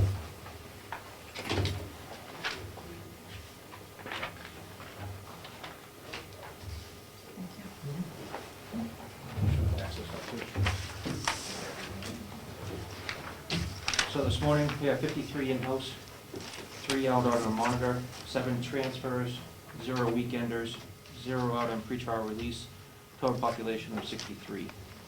Took in 24 offenders last week, 14 were repeaters, and 25 were released. What the document that you have before you today is a extension on our offender law library. Our term is set to expire in March. We've had a 0% increase over the last 3 years. They want to entertain a 3-year contract now, 1% increase over the next 3 years. That basically amounts to a $33 annual increase, or $100 over the year of the 3 years of the lease. We have a high usage of it, so I recommend that we renew the contract so there's no lapse in service. Basic, give us a really quick summary of what this means. What is this company providing us? It provides the offenders to access the laws that affect them. Which is a requirement. Correct. So they can access the state laws, federal laws, they can do research on various court cases to help them prepare for their own defense in the court system. Okay. So I have a question on that. What is it called? It's Westlaw. Is the county attorney using the same? Yes, ma'am. And you have a separate contract and they have a separate contract? Yes. So can we not combine it and get a discount? There's no discounts. I talked to Jim, our account rep yesterday, and there's no discounts. So it doesn't matter if we have the jail and a county Correct. attorney? We don't give any discount? And they are the only one around? That or. There are no other, There's another company, but they're exponentially more higher in cost. We researched both, and this was the company that we settled on 3 years ago because they were the cheapest. and even if you combine the contract that you ask them, do they give a discount? Or is it still the same price? It's still the same price. So the other company doesn't also give a discount? No, And what's the other company name? I'd have to go back and look. It was Oh, 3 okay. years ago. LexisNexis. Yes, thank you, Lexus. Okay, Lexus. Yep.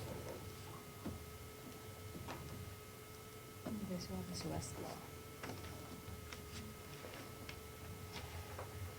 And this one is a 3-year contract, what you said now, huh? Correct.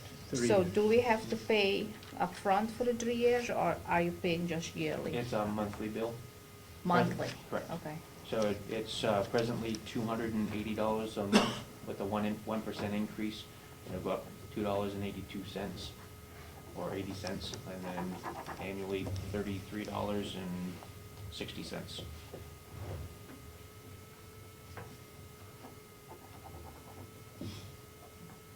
So if I could, And it runs out, when did you say?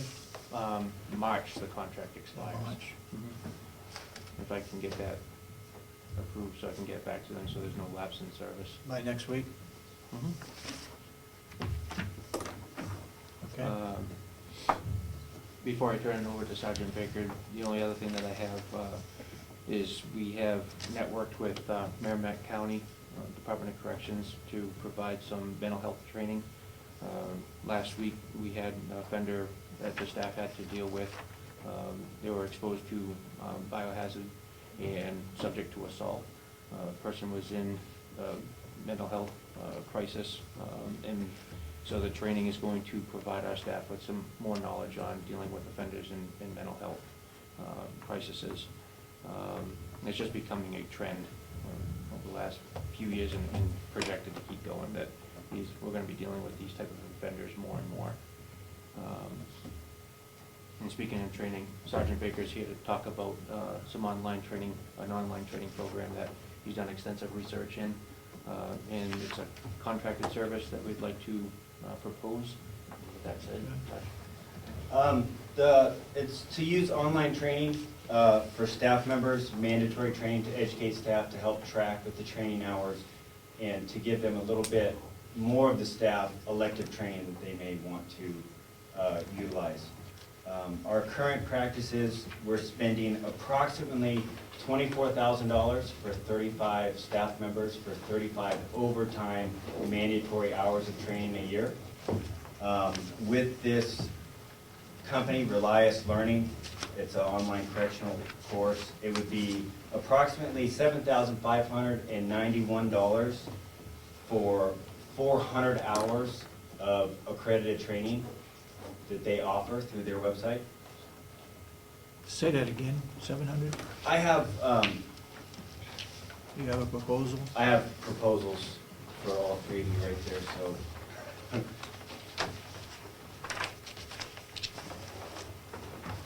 The first one on top is going to be a secondary proposal for the same contract that's more cost savings, but it's an immediate contract that they want to sign by the end of the month. They are aware that our budget doesn't go through till April 1st, so I'll get to that in a few minutes. So the first year cost would be roughly $7,591, that's with the startup fee. And then after that, it would be $5,091 and approximately 21 cents for 35 users for a 60-month contract. And then for an 84-month contract, it would be $4,319 approximately, depending on increases that the company has from year to year. The cost savings for a 5-year contract, for what we do now, for current practices, the training budget for mandatory overtime hours would be $120,000 for 5 years and $189,000 for 7 years for 35 correctional staff members for only 35 hours of training hours. With the incorporation of practical hands-on training along with the online training, a 5-year budget would approximately be only $105,000 for a 5-year contract, and then $140,550 for a 7-year contract. For a 5-year contract with the online training, we'd be saving approximately $15,000 and $48,000 roughly on a 7-year contract. With a little bit, with a 20-month, with a 60-month contract, the setup fee, which would be the initial setup fee for them to set it up, would be $2,500. That's a flat rate fee. That's a one-time to get the program up and running. And then after that, it would be $5,000 roughly.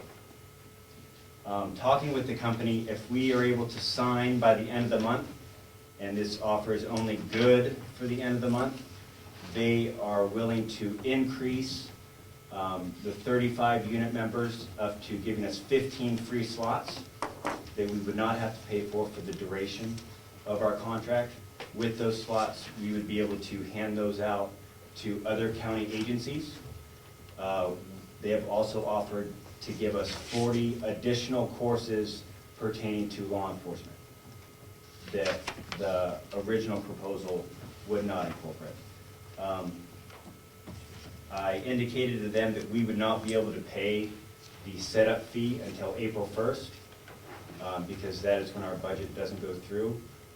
What they proposed is we pay just for the 2 months for 35 members. We would only be paying 35 members for the duration, which is $720. And they would deduct the setup fee by 50%. So we would save an additional $1,250 if we sign by the end of the month. If we do not sign by the end of the month, we would go to the original $225, startup fee. Mike, what happens if the delegation doesn't approve the budget? If they don't approve the budget, we have it in our current budget now that we can pay for it, even if our training budget is deducted by 50%. We still have the funds. So you're covered. We are covered to do it in April.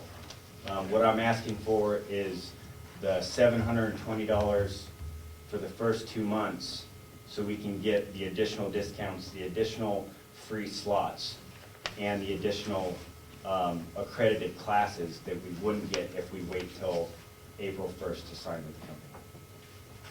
Go ahead.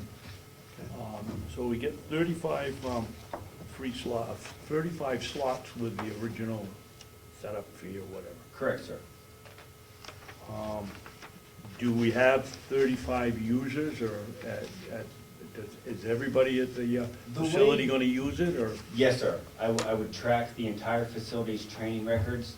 I would, with the company, I'm able to assign classes to specific supervisors, to specific officers, to specific shift. There's quite a bit of things that we can do with the course. Plus adding your own. Plus, I can add courses that we already do provide, so which would bring our practical days. We'd be able to cut those training days in half by allowing staff to review the material before they come to class, so the day that they come in for those overtime hours, we don't spend as much time going over things that they have already gone over. We'd be able to get more hands-on training rather than PowerPoint.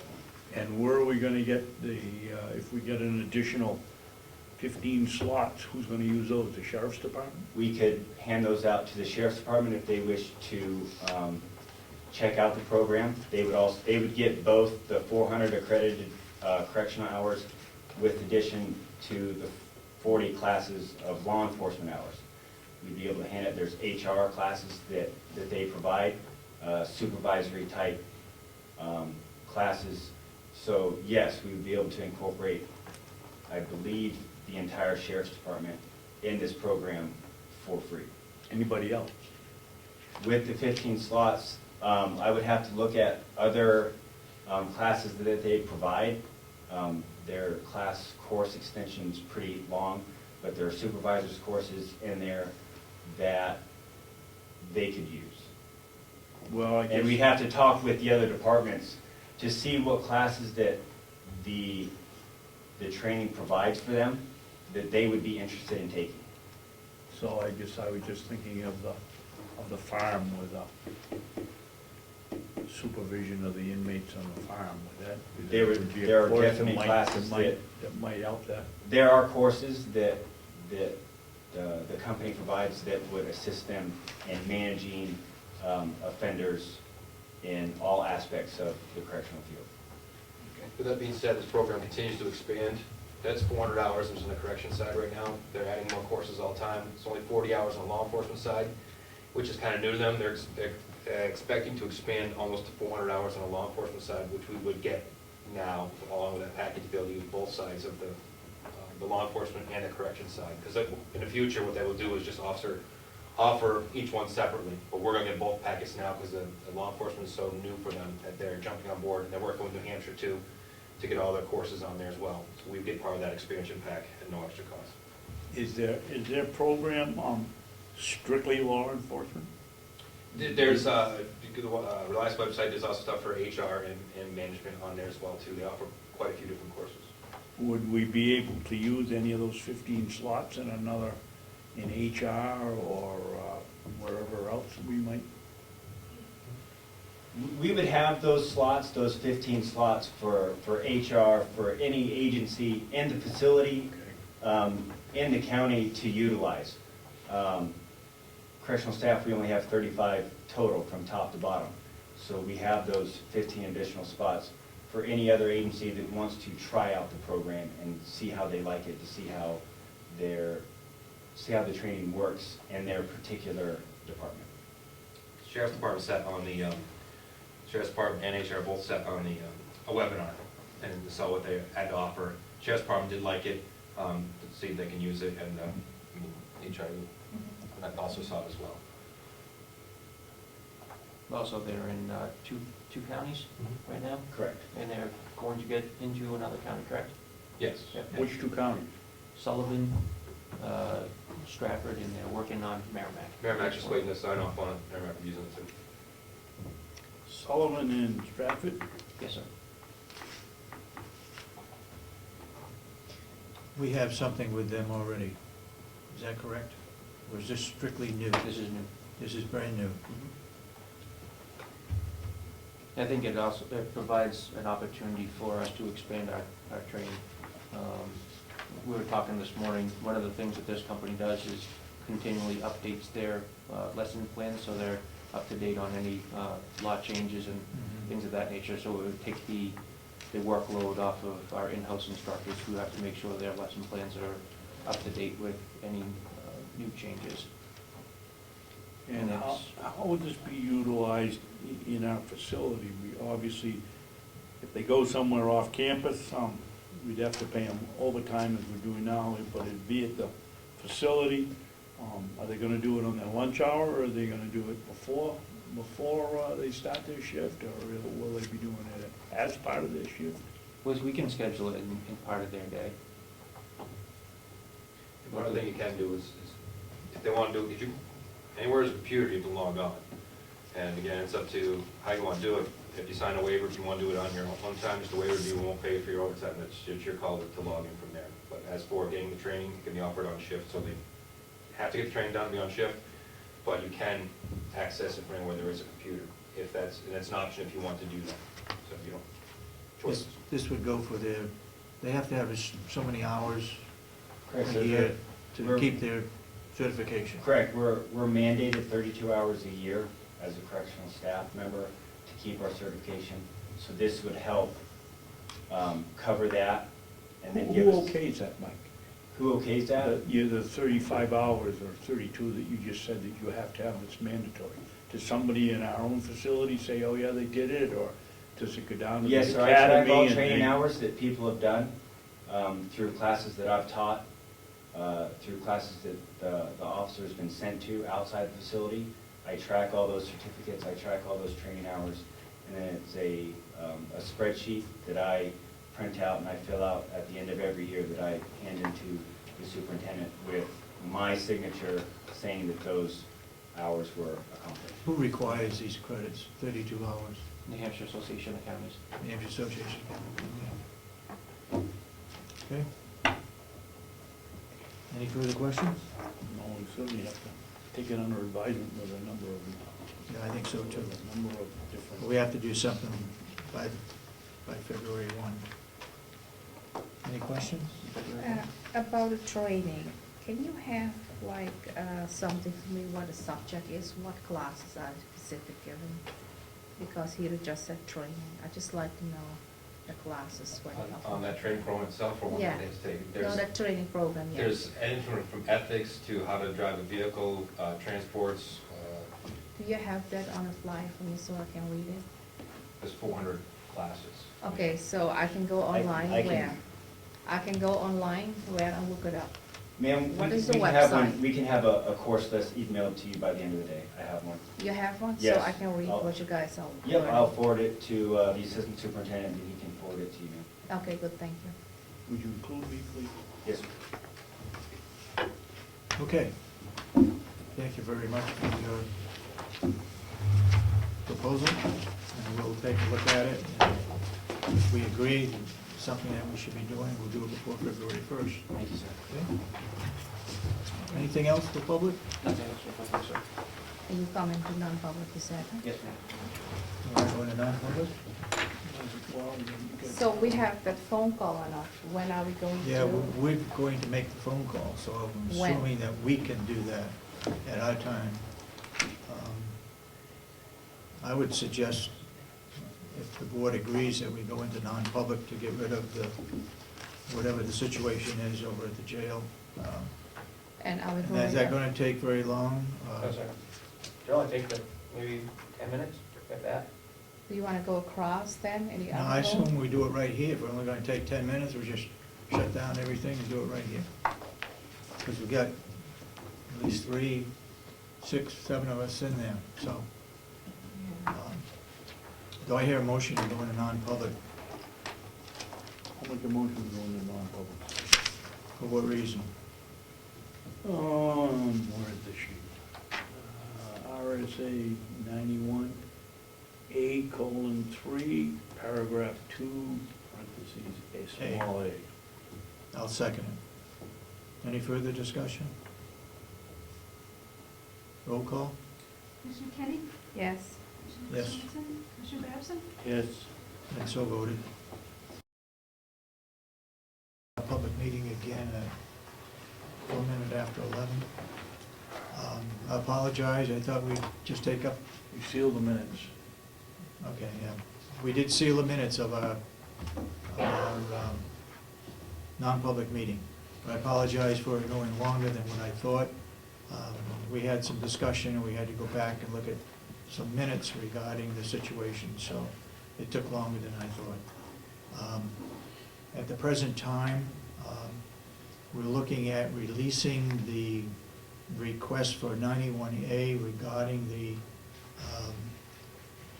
investigation that was done with the escape of the inmate. We have passed it through our attorney, and subject to Jason's comments, we'll take out names and I don't know what else is in there, but basically names of individuals, and then we'll release that report. So we'll wait for Jason just to review it. I think there's no problem in releasing that investigation.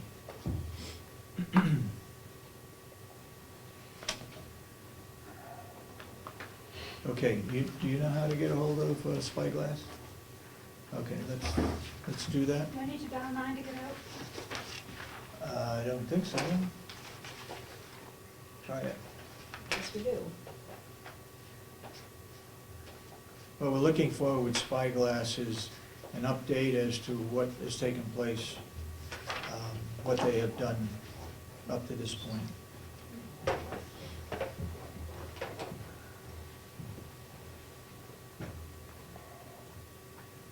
I hate being outwitted by the machinery.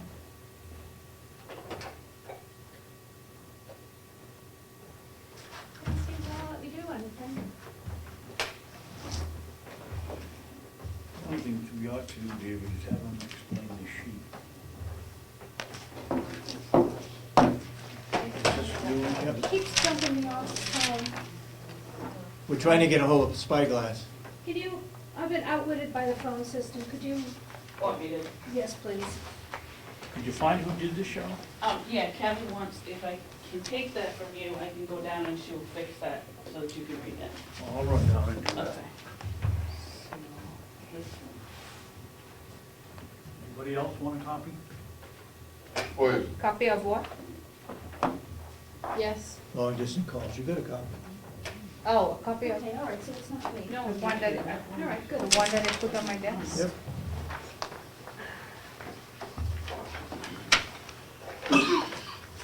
Oh, it's this, yeah, I have a copy. I will go downstairs and call them, Michelle, Okay, and and then then, you guys can just pick it up here. when I pick it up, I hit You want it? speaker. Okay, good. It'll be flashing. All righty. Should be, excuse me. So we can open that up to conference call so everybody can hear. Yeah.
You don't have them on?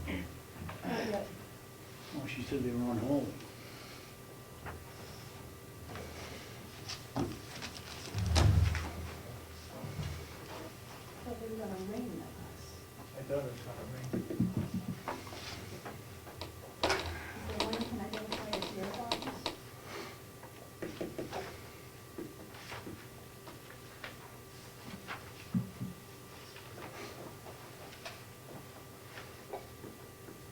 Hello? Hello? Okay, hang on and see if we can get you on speaker, okay. Okay, you there now? I am. Can you hear me okay? Okay, Yep. I guess what we're looking for is a progress report Okay. and an explanation of the form that we're looking at here regarding long-distance savings analysis. Mhm. Could you, Well, as it relates from a progress report, you know, at this point, we've completed all the work. We're looking for a decision whether to take action and implement the savings or not. And as I recall, when we had a meeting in mid-October, there were some questions about the process, and then there was a request for a reference that we provided. And I think at this point, we just need to we need the decision from the county whether it's something that you folks would like to move forward with or not. So let's kind of start there. Are there any questions that are preventing a decision at this point? I guess our questions are, could you explain that analysis that you did? Okay. As a refresher, my company, Spyglass, has come in and done a independent audit of the county's services, local, long distance, and internet services. And as part of that analysis, we found a billing error with the way that the current long distance is situated with Fairpoint. So upon digging, we realized that there are monthly penalties that are being assessed on each of the various department accounts. And what we determined was, at some point in the past, there was a contract that was entered into that was carrying a $500 monthly commitment. So to get a certain price point, the phone company was requesting a $500 commitment. Well, the usage in long distance that the county is using doesn't meet that $500 commitment. Due to that fact, every month there is going to be a penalty that's being assessed, and on average it's somewhere around a $250 penalty for the usage that you're actually using, and then the difference between the $500 amount. So what our recommendation was to do was to enter into a new agreement with the phone company and reduce that $500 commitment down to $95. By doing that, that would eliminate these monthly penalties and provide a new rate structure for the usage that you're using. And by doing that, the monthly savings would be $640 or $630 roughly, or an annual savings of about $7,500.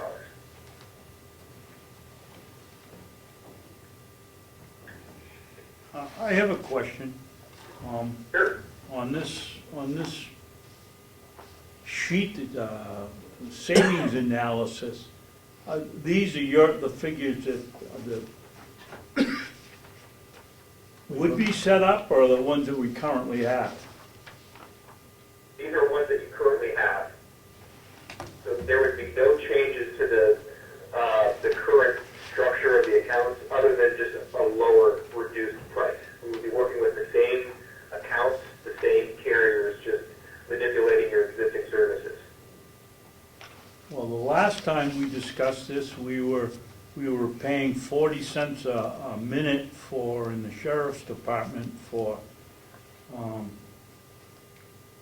think it was long distance and 25 or 20 cents for local. I don't see those figures on here. I see a change. sure which document that you're looking at currently. There was a document that I had provided to Kathy Gary that had two sheets associated with it. There was a summary page that showed the accounts in the first column, then the various departments, the current cost, and then the new cost. Is that what you have available to you today? It looks to me like across the top, we have call type, minute used, current rate, tools, 3-year renewal, 95 commit, new Yes, spending, okay. and savings. So that's the piece that you're looking for. So the first section, there's a yellow horizontal bar that indicates which account we're referring to. Yes, sir. Yep. The first one is 603-539-7751. That's our main The number. one directly below that is the sheriff's account. That's 603-539-2284-296. If you look Oh, yeah, at the rates, you're absolutely right, the rates are still there. You'll notice that the calls within the state for the sheriff's account, just the sheriff's account, are billing at about 27 cents a minute. And the calls going between the states are billing at 40 cents per minute. That's what I was referring to. Yeah, thank you. That's, I didn't see that on the sheet here. And for whatever reason, and again, we don't have knowledge of this, this is just how it was set up when we did our analysis, the sheriff is on a different plan than all the other departments. The other departments have a varying rate of somewhere around 3 cents per minute. However, shortfall penalties are hitting each account. So at this point, one of the things I mentioned at the last meeting, and I wanted just to cover again, my company, this Spyglass Group, we're not a phone carrier. We don't have any affiliation with any phone companies. So we're not intended to try and find fault or with your existing provider or move you to some other carrier. We just happen to be a consulting company from a financial point of view that looks at a technical subject matter. So at truest form, we're just an objective party that's come in and identified an analysis where your long distance rates are higher than what we're seeing in the competitive world. And what we have done is gone to your existing carrier and brought this to their attention and said, there's a problem with the sheriff's department with the 40-cent rate, and then all the other accounts have these shortfall penalties. And then the phone company Fairfield was able to give us an option to potentially cut savings or cut costs. Now, that being said, there needs to be an agreement by the county with the phone company for a 3-year term for them to make that penalty go away, or those penalties, I should say, and reduce the rates. Now, that's really the only way to achieve the savings. So hopefully we can make a decision. If you would like to move forward, we, Spyglass, can help you with that, implement all the changes, make sure the savings are in place, and then at that point the long distance process is completed. And we pay you upfront for the savings for the first year. What do we get during that first year? You come in once a month and check our records to make sure we're getting what we're supposed to get, or do you come in twice a month, maybe 3 times? Typically, once the contract is verified and the rates are billing correct, then our work is completed. There isn't a recurring bill monitoring. That being said, in certain cases, sometimes our clients will request that we do that. And generally, that will be anywhere from 6 months after to a year that I would be willing to offer that up as a review. Because the last thing that we want is for you to enter into an agreement and not get the rates that you have contracted with the phone company. Generally speaking, when you have an agreement with the phone company that's implemented correctly, those rates won't change for the life of that term, in this case 3 years. So, we can expect a savings, if I understand you properly, after the first year of $7,300 or $7,500 each of the 2 remaining years? The way that it's intended to go, those savings are the county savings year 2 and year 3. Also, what we can do is set this up that actually the savings are the county's forever to the future. So this particular problem, however long it's been, and I think that the problem was created in 2010. So the problem's been around for a while. So after the 3 years, we might be able to put some language in the contract, and that would make the assumption that you wanted to move forward, that would allow us to renew or allow you to keep the price so it wouldn't jump like it has when we found it.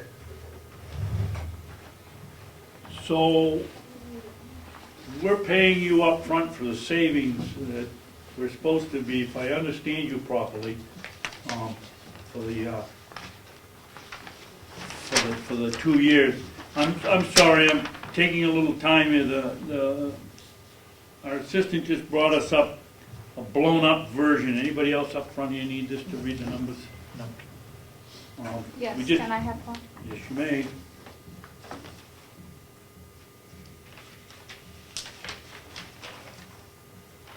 Thank you.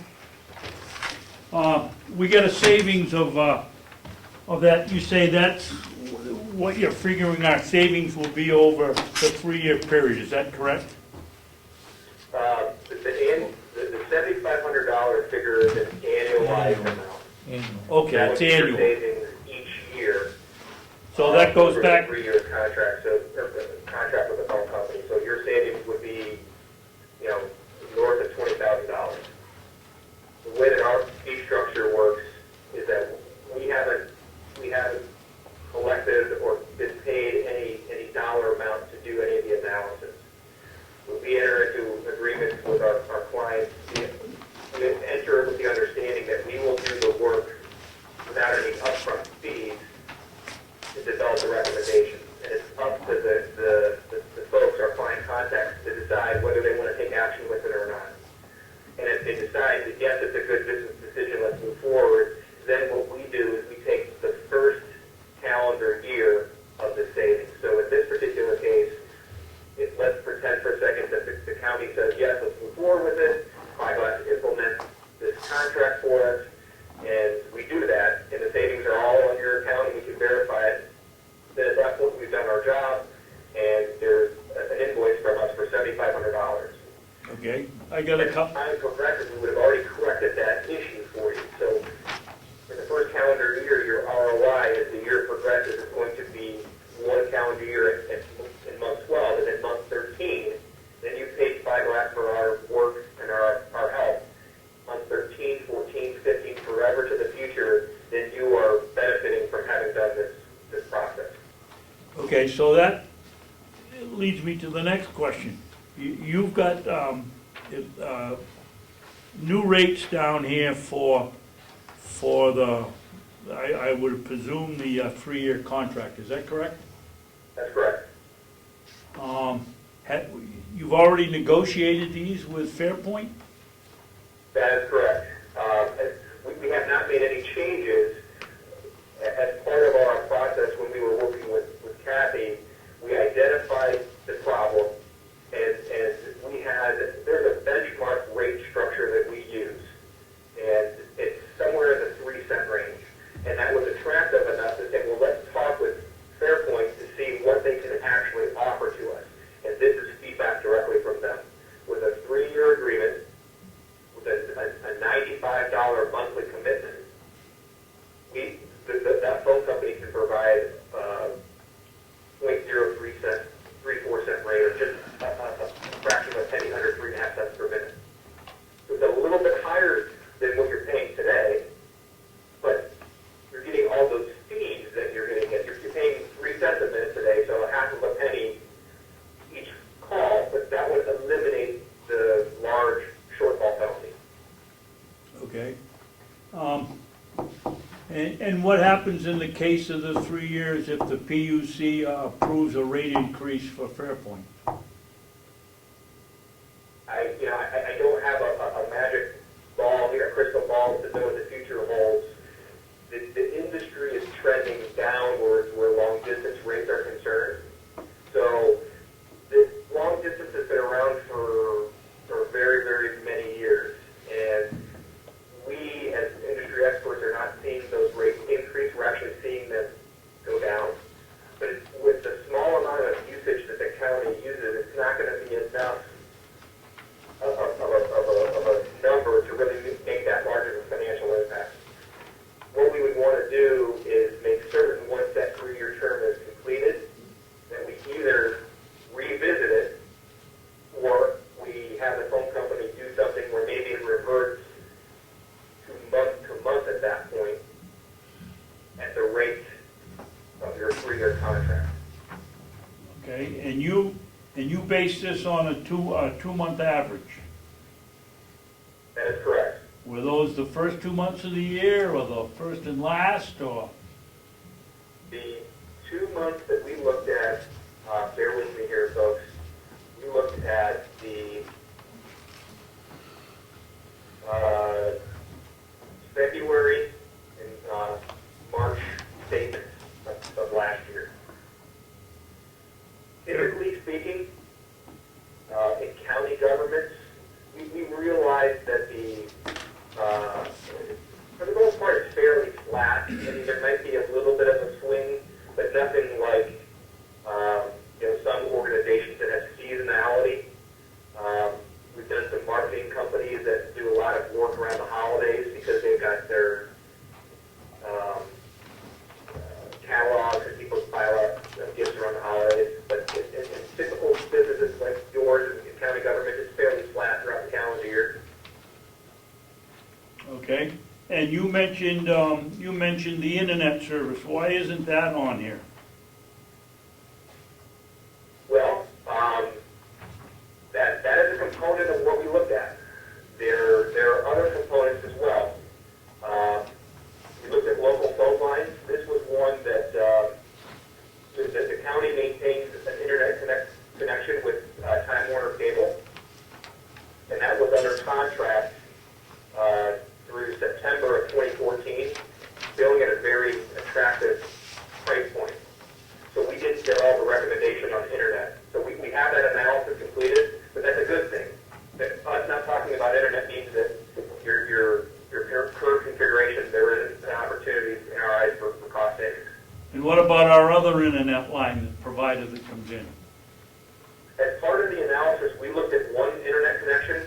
So if there's another internet connection out there, we can certainly look at that. Well, there is Bayview. I'm not sure what they do, but they're an internet provider, and they bring at least one line in here, or more. So they're in the mix somewhere. I said Bayview or Bayring? Excuse me, Bayring. You're absolutely correct. It's Bayring. Oh, Bayring? Bayring. I don't show record of auditing any Bayring invoices. Not that we don't have the ability to do that. If you wanted to provide those to us, we would absolutely be able to create an inventory and make certain that everything was billing correctly. The other thing that we did find, and this is a different topic of conversation altogether, we create inventories of all your billing. And when we went through, there was a number of individual phone lines that are carrying monthly costs, generally around the $40 range, that did not have any activity on them, meaning that there weren't any outbound calls. And then when we contacted those phone numbers, they rang as continuously as unanswered services. So to us, as an independent phone auditing group, those look like candidates for potential elimination because they're not used any longer. An example would be perhaps maybe at some point in the past, the county had a modem phone line that was used various functions. Well, that modem got unplugged, and now that function is now done over the internet in a different fashion. That phone line is still charging $40 a month. It's buried in one of the phone cases. Do you have any So idea?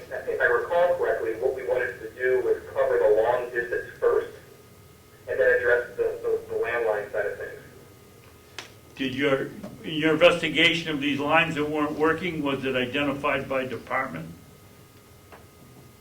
We didn't get that far. It is broken out by departments, yes. Now, there could be reasons why they're valid. There could be a building security system, perhaps a fire alarm and an elevator line. We understand that those types of services require phone lines, and they would be valid even though they don't have the activity on it. That's a good thing. However, there are cases, a lot of times where, let's say we start with 20 phone lines across the entire entity, 5 of those lines will be validated for those purposes like alarm and security and fire, elevator, and then the majority of them need to be removed for lack of use. So there's additional opportunity on that front. I guess my goal would be is to look at the long distance and determine if it makes sense to move forward. And I don't know what the decision-making process is on your end. Perhaps you have to maybe there's a vote or review it internally. But that's really at this point the decision that we need. We need guidance from you folks on how to move forward with the long distance piece, whether you're taking action or not. And either is fine. You reserve the right to do that. But I view this as just an opportunity to answer any questions. Do you, when you're setting up these contracts for us, do you come back in here, or do we get on a conference call and you explain each one of these contracts and savings?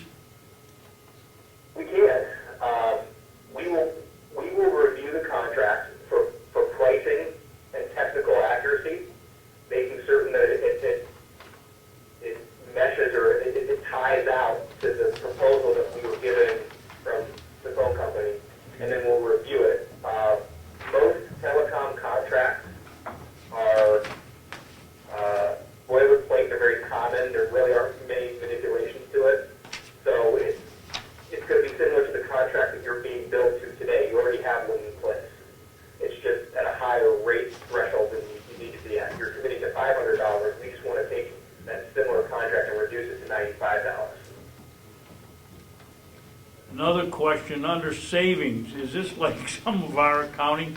If it's a minus, it's really a positive? Because certainly the savings don't add up to $7,500. Auditing team does it from a formulaic standpoint. So those savings really are plus amounts, not negative values.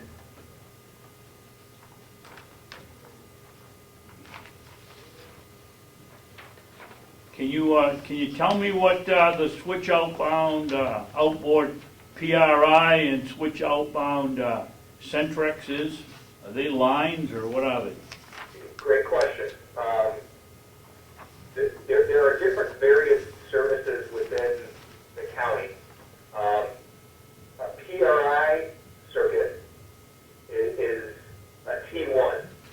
You might have heard that terminology. You might not have heard that terminology. It's just a larger connection, a larger pipe from the phone company that will allow you to have more information passing it. That's what the PRI is, and that's at the sheriff's office. A Centrex phone line is like an individual line that you have at your home.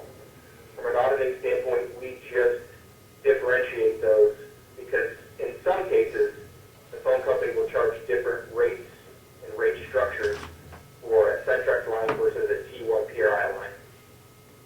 So who would have a single line here? If I understand you properly. In some cases, it could be the main phone line to the department. It could be a fax machine. Those would be typically the ones that would have an individual phone line. Okay, thank you.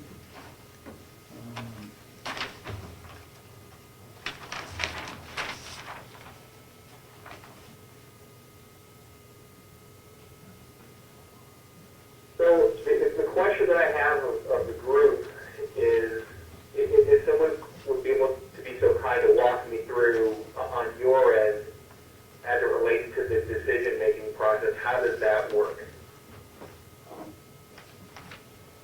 Basically, one of us makes a motion either to accept or not to accept proposal. The agreement that we signed with you. Fair enough.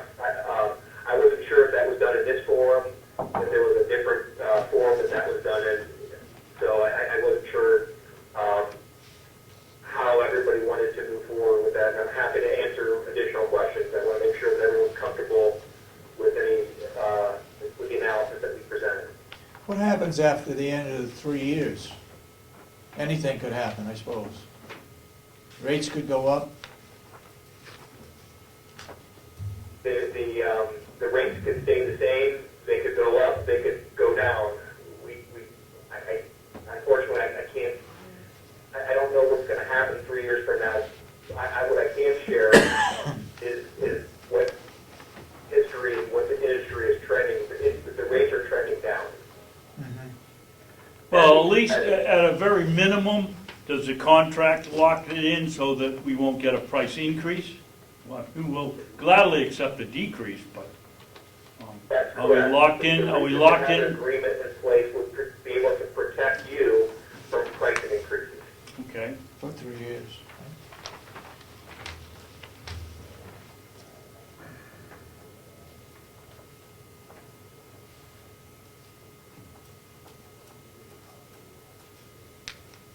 And what happens if we find out at the end of the first year using your sheets here that we've only saved $4,000?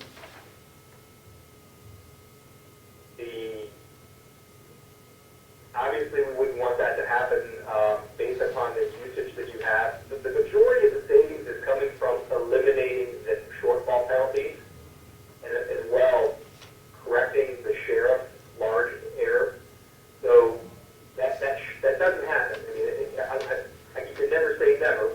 So what we would want to make certain that we do is provide you with the savings that or be able to show you the savings that you paid for. And that's how the way we do that is by doing a 2-month weighted average. Okay, thank you.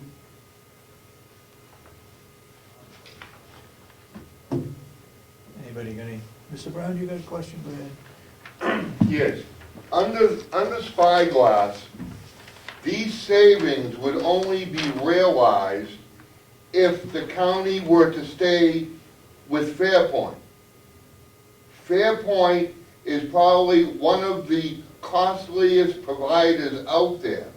With all these other telephone, where you can buy a long distance at so much per minute, why couldn't the county go out and find one of these alternative phone companies and just do away with Fairpoint, who is most likely the highest? And you would not, I mean, you could do that on your own without paying someone $7,500 just to switch from Fairpoint. Fairpoint's the problem. If the county switched away from Fairpoint. Good question. That's a good point. There really isn't any reason why you couldn't move to another phone carrier. You know, there's hundreds of them out there for where long distance is concerned. We could look at CenturyLink, AT&T, Verizon. There's all these other companies out there that we could potentially move the long distance services away, and you would be able to benefit from savings. That being said, there's what we refer to as the pain of change, meaning that you would have to make a fundamental change to the network that allows the county to operate on a day-to-day basis to make and receive phone calls where internet is concerned, and that can be a very complex and time-involved change. There's downtime that can happen, there's design time that can happen, there's project management that would be involved with that. Now, if you compare an apple to an apple, it might not be worth, you might be on the wrong end of the risk assessment by going down that path if you can net savings today without having to go through that path. Now, where long distance is concerned, you can still save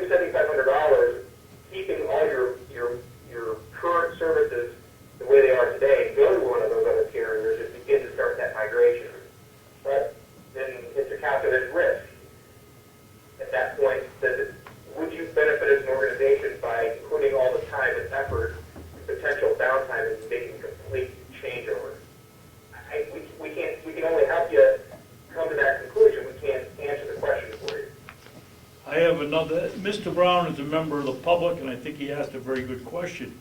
If we were in fact to go to a different carrier, how could you help us?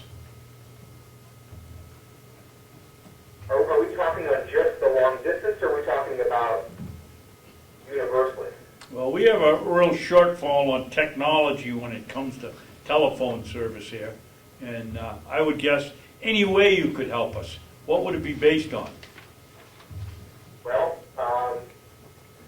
there can be a motion tied towards the monthly cost where phones are concerned.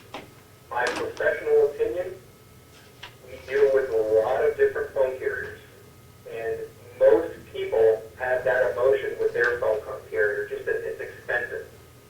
So you're going to have that emotion with most phone carriers. Now, some are cheaper than others, some are more expensive than others. What you have to consider is what's important. Reliability. You made the comment that you don't have a lot of internal phone support. But you've got a system today that's functionally working, that seems to be fairly reliable with exception of normal outages that are outside of your control, inclemental weather, what have you. So I don't think cost savings by completely migrating from your existing configuration to somewhere else would be the driving force.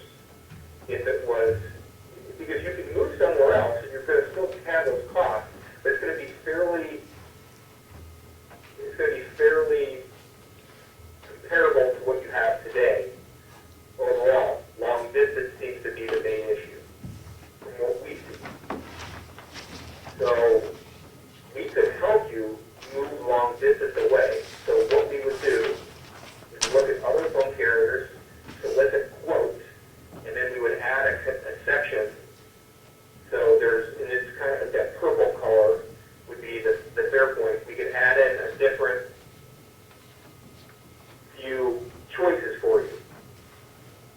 You could still, and what you will find is they'll be very in the same area, the same neighborhood of what Fairpoint is going to offer. So then at that point, you have to make a decision. Do we want to move forward with the existing company that's already has our account, that all the work is done to create them, or do we want to start over and go someplace else? I think from a financial point of view, it will be a wash. You're going to be saving in either scenario. Mr. Brown, do you have any follow-up?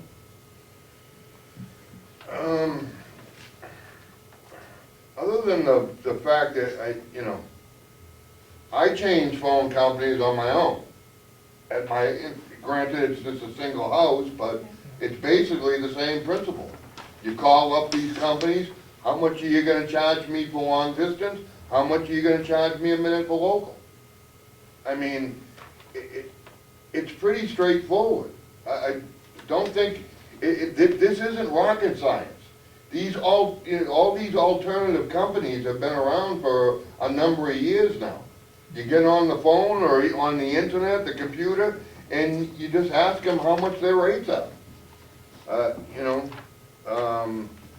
Fairpoint, you're still going to have Fairpoint. Fairpoint, just like PS&H.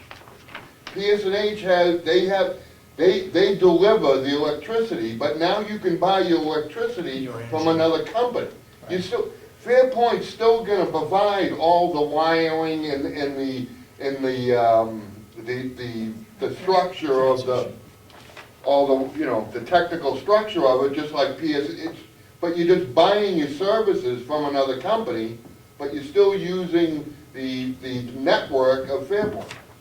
Yeah, so fair enough. Now, if you're, this sounds like it's a different conversation. If I can go back to the fact that we here at Spyglass do not have any ties with any organizations or any phone companies, if that's what the county would prefer to do, we can help you make Fairpoint long distance go away. And then you would solicit quotations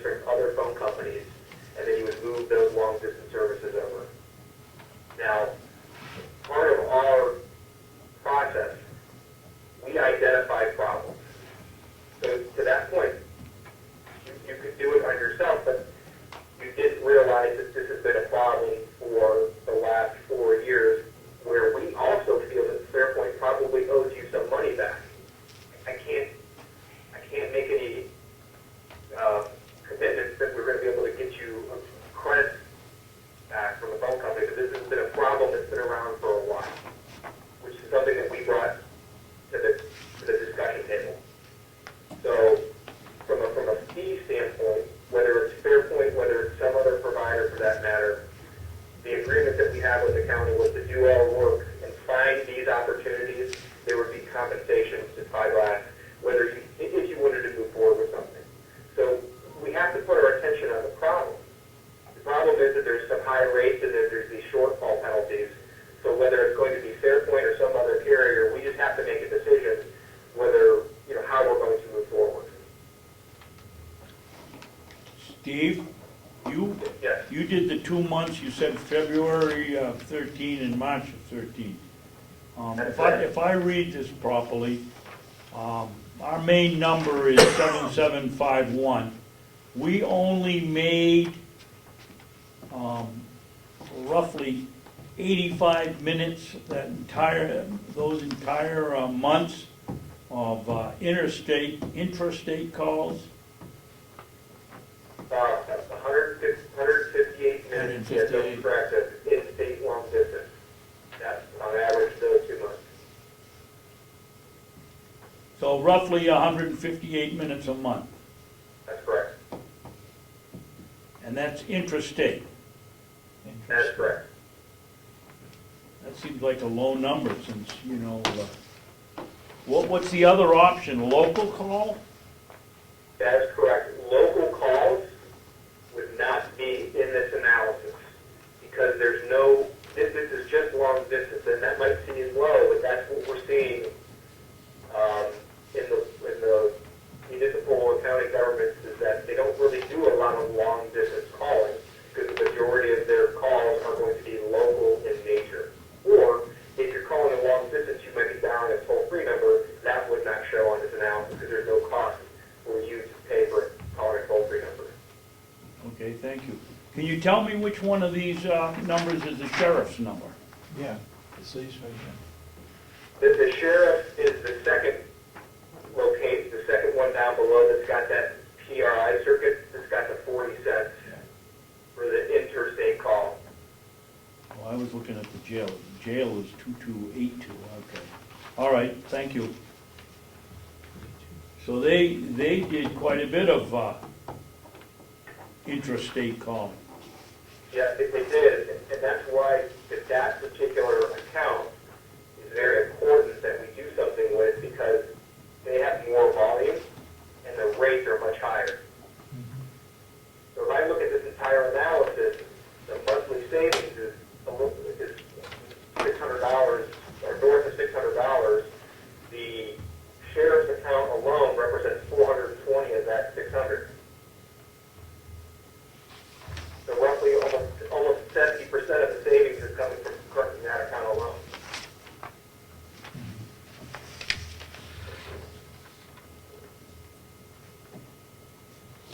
Okay, Okay? any further questions? Oh, I think you All did a set? good job answering Anybody my here? questions. Mr. Brown, go ahead. What would be the difference if, as originally going with the full Spyglass program, if you will, and just getting away from having Spyglass help us get away from Fairpoint? What would be the cost? Would there be any cost difference in that? I'm sorry, could you ask the question again, please? Can Spyglass get us away from Fairpoint, and what would the cost be? It would be the same. We base it off of the monthly savings. So if you, let's suppose if you looked at phone company ABC and got a competitive quotation, we would put whatever their per minute rate would be into this analysis. And let's say that that's 4 cents per minute. There really isn't going to be that large of a financial variance at 4 cents a minute versus what we have here with Fairpoint. So then you would have to make a decision. Does it make sense to completely go to another provider altogether just to get away from Fairpoint? You might feel it does, but generally speaking, when we recommend a provider change, there's got to be a variance of at least a few $1,000s to begin talking about making a change from going to carrier A to carrier B.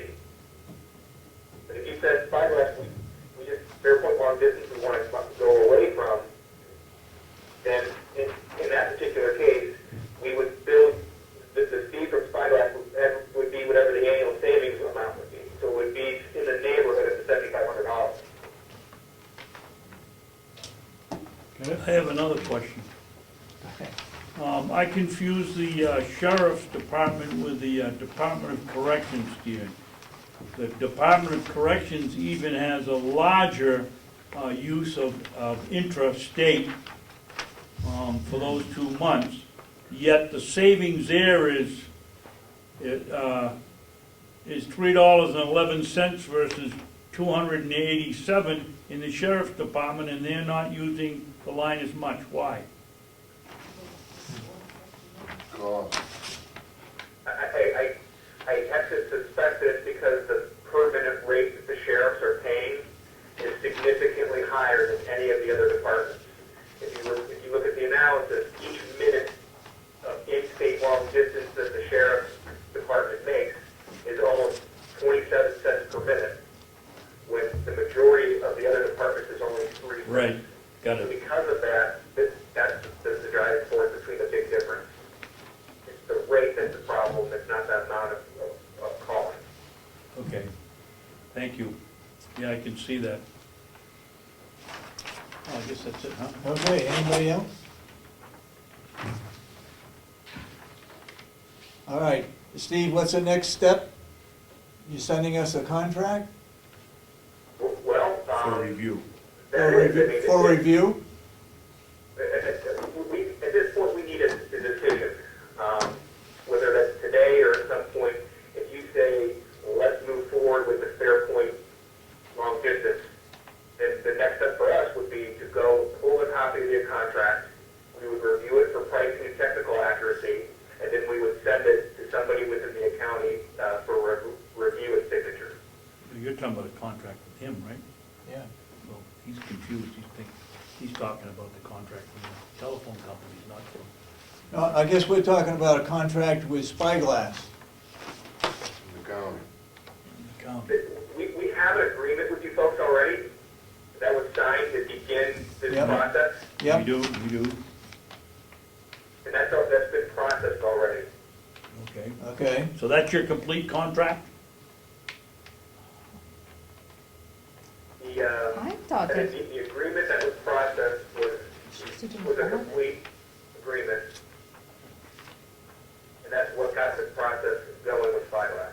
all right. And that says that if any changes are made that you ultimately agree to, that a fee would be involved, and the majority of this discussion here today was about the fee on the long distance side of things.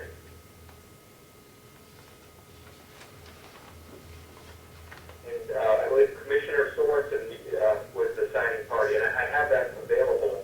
We've got I've it, got it right here. got it right here. Okay. Well, So what else? we've got to make a decision, that's all. Okay. And All right, I guess then what get we'll back do to is him. take it under advisement and we'll get back to you as to what our decision would be. Fair enough. What, from a time standpoint, End of the month? your end, what does that look like? End of the month? End of the month, I can do that. So should Okay. I follow back up with the office? Will I be hearing from you? Could you just help me understand so I can set expectations on my side? I guess we can tell him. We can call him. We'll be here, he'll be hearing from us. You'll be hearing from us, Very good. okay? Well, listen, I appreciate everyone's time. If you have any questions before the end of the month and decision, obviously give me a call. I'm happy to help. And I look forward to hearing from you folks. And we'll speak to you in the next couple of weeks then. yeah, I have a question, a last question. We have to pay $7,500 the first year to your company, to Spyglass, is that correct? I apologize. Can you You ask gotta that one more speak up time, please? louder. We have to pay $7,500 in the first year to Spyglass, is that correct? That is correct.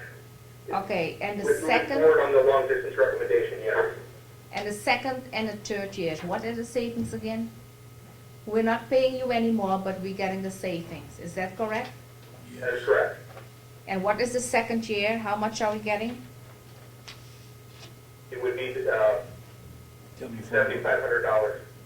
Per year. And the third year also $7,500. That is Yes. correct. For what we're paying right now. Okay, Yeah, thank that's a you. good point. All right, thanks everybody. All right, thank you. You've answered all our questions so far.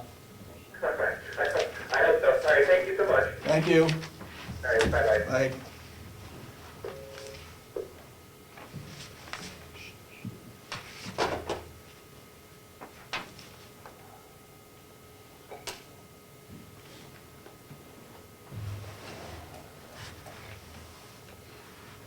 Okay, I guess one of our major questions, answer is to whether we try to change to another company outside of Fairpoint.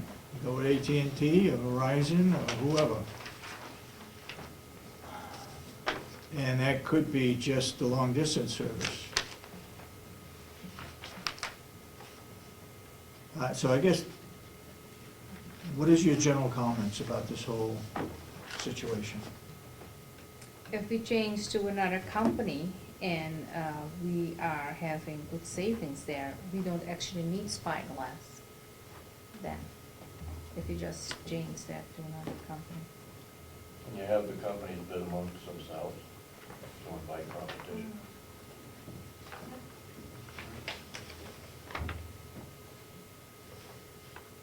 All right, let's, we can do one thing, we could make some phone calls and find out what these other companies would do for us.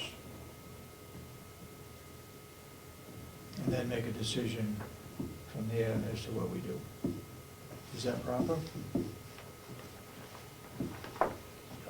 I expressed my opinion a long time ago. What's that? I think it's unethical to go to these people. We signed a contract to go to these people. As much as I hate paying the money, they've showed us the savings. They've done what they said they were gonna do, and then to try to undercut them and go somewhere else, to me, is unethical. No, it's just, we just, Outside your normal we carrier. just changing, see if we have another provider who is offering cheaper. The Spyglass, they just give an audit and see if we have savings. We don't have to go with them. Who said that we have to go with them? If we I didn't mean, go if with the other them, company is coming, there's also other companies doing, is it the energy audit what they're doing? If they offer an audit or a free audit, and we said, yes, we agree to it, and I mean, there are other vendors there out, but we can put it out, but if you agree to it, if there's savings, we're going with them, that is fine, then we go with them. But now we're talking about the provider itself, Fairpoint, that we're going to change. So that has nothing to do with Spyglass. It doesn't mean that we still have to go with Spyglass. I mean, we're not hiring another similar company as Spyglass. We shouldn't hire the competitor from Spyglass. But we can change providers. We don't have to We go with can. Fairpoint. Spyglass is a long distance carrier, correct? Sort of. No, They they're not say carrier no. at all. They are like the middleman. They're an independent. Not even a middleman. Okay. They're They're a- just auditors. yeah, they just audit, find out where the Oh, all right. savings would be in our existing situation. Okay. And we signed a contract with them to do that, and that's where they came up with this information that we would be saving roughly $7,500 per year As Asha says, if we stay with Fairpoint. if we stay with Fairpoint. Now, are we committed to Spyglass if we go to IT&T or AT&T? Well, Not like, According if, to what they've written here. no, These because figures would they- change. They did the figures based on Fairpoint. If we go Yeah. now to AT&T and the provider is much cheaper, then we already have the savings there. Then we don't need Spyglass. If we're not going with AT&T, it stays this way, and we said we wanna have the savings, Spyglass did the audit, then we go with Spyglass. But we can see if the county if we can get savings on our own, if we go to another provider.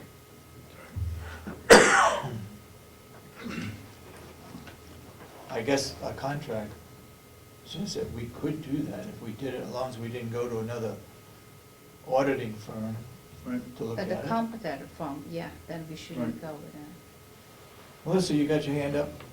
No? Yes? I was gonna ask you about that agreement, does it, I mean, you signed an agreement that said you would pay Spyglass something, and it was open-ended, right?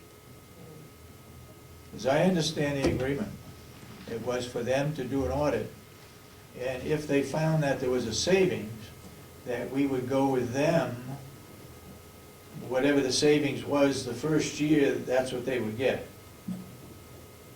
And the The other- second year and the third year, they would get us a 3-year contract. The second and the third year, we would save $7,500 on what we are actually spending now. And the third year, we would save $7,500, that's actually what we're spending now. So, So the at other, the end of the 3 years, then we could go to somebody else. My understanding would be. and the Board of Commissioners voted unanimously to allow you to sign an agreement to get the ball rolling with Spyglass, and it was open-ended. What if they came back and said your first year savings was $185,000? I mean, nobody knew whether it was gonna be $5 or $7,500, they just, Well, we knew it wouldn't be as high I as know, what I'm you're talking about. exaggerating, but. Well, And then I have- don't understand idea. your question, And then I Melissa. have, well, I have a completely different question, and that is I think it was last week or the week before, there was a big to-do about the waste management contract, which is a service, whether that needs to go out to bid or not. I'm assuming waste management is over 5,000, Spyglass is over 5,000, so what's the difference between the two? Trash in the telephone. Right? I just need some I don't see what you, I don't see clarification. what is your question? Why, I don't understand how you can sign an open-ended agreement, agreeing to pay a company an undetermined amount. If you wanted help analyzing your phone system, perhaps you could have advertised it for bid, and people could have bid on the opportunity to analyze your phone bills.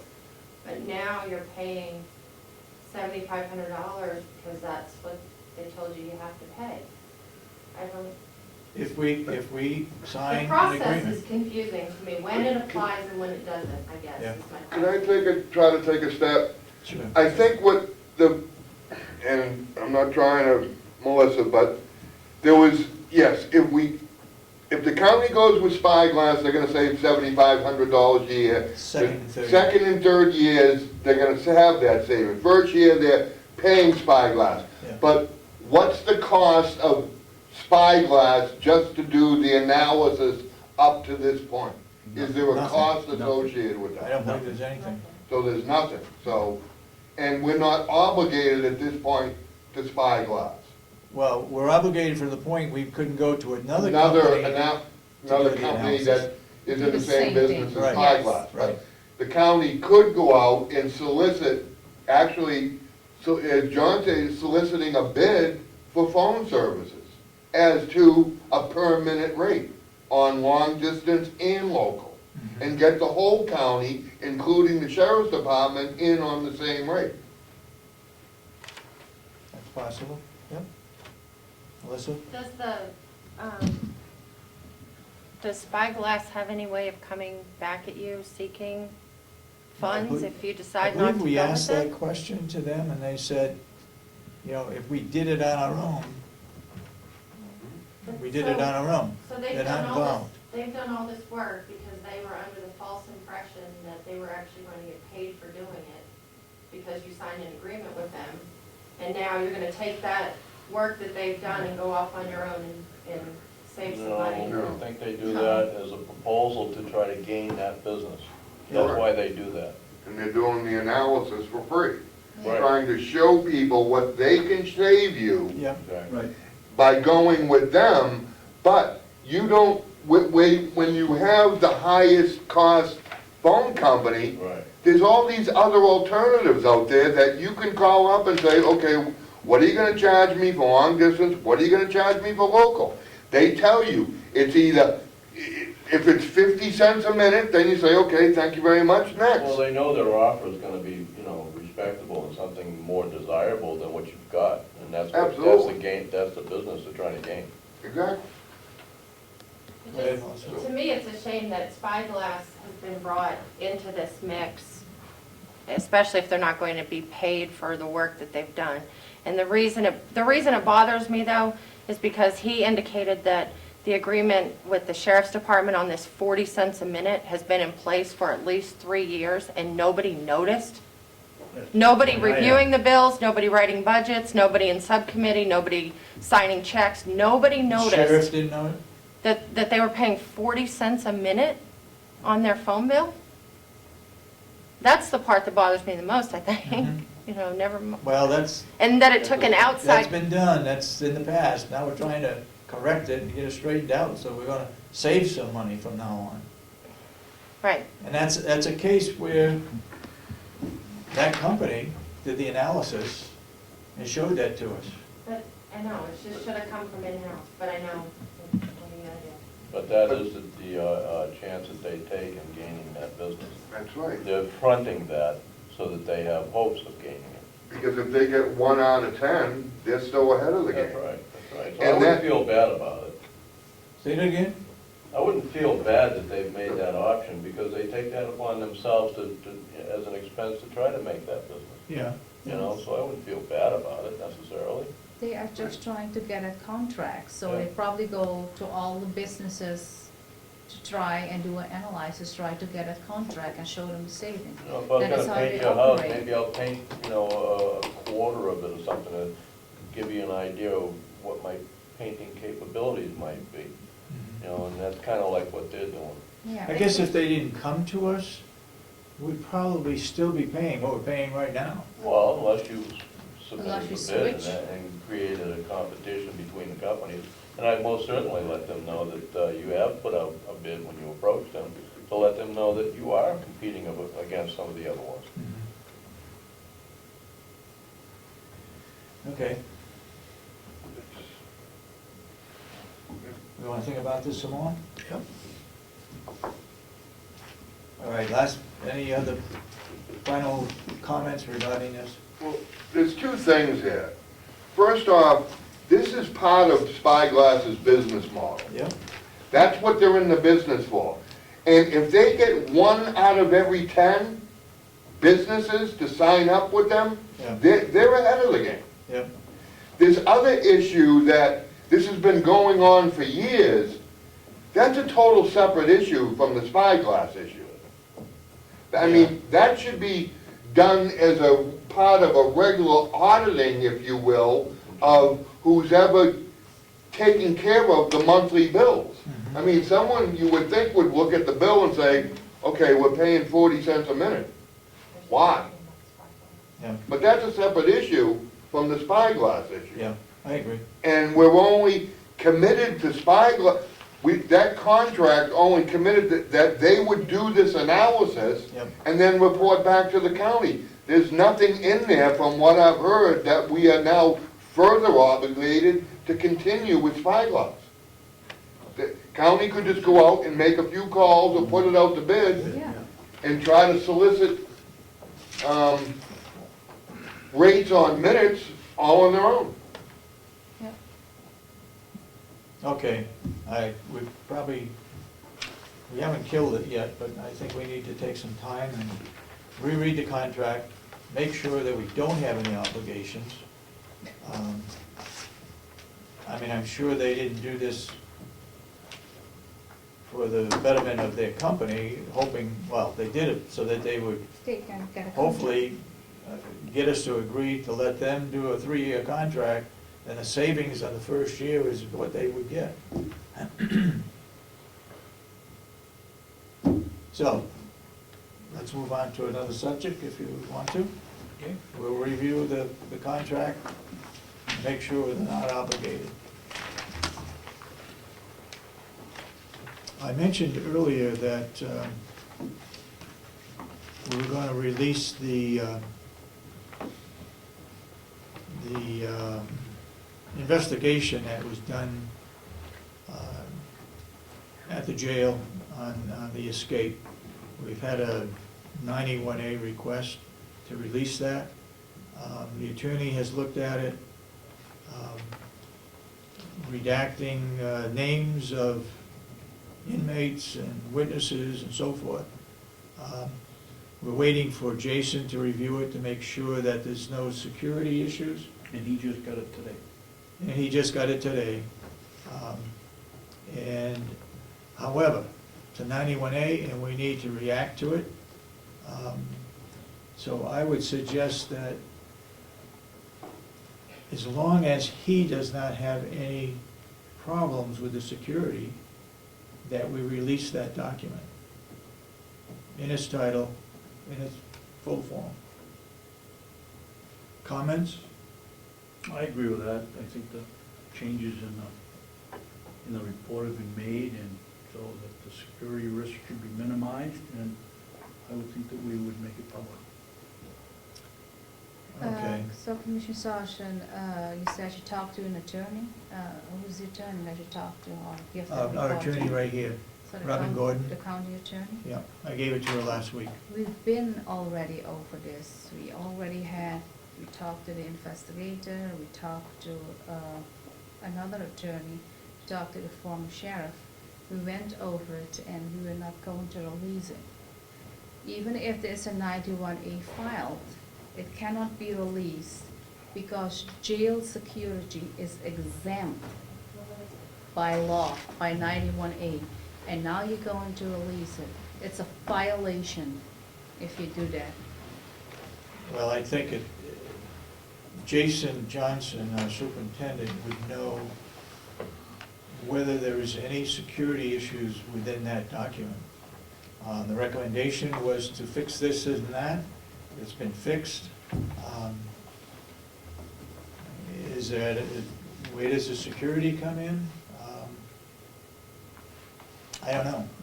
I guess I'm in support of releasing it as long as he feels there's no security issues in that document.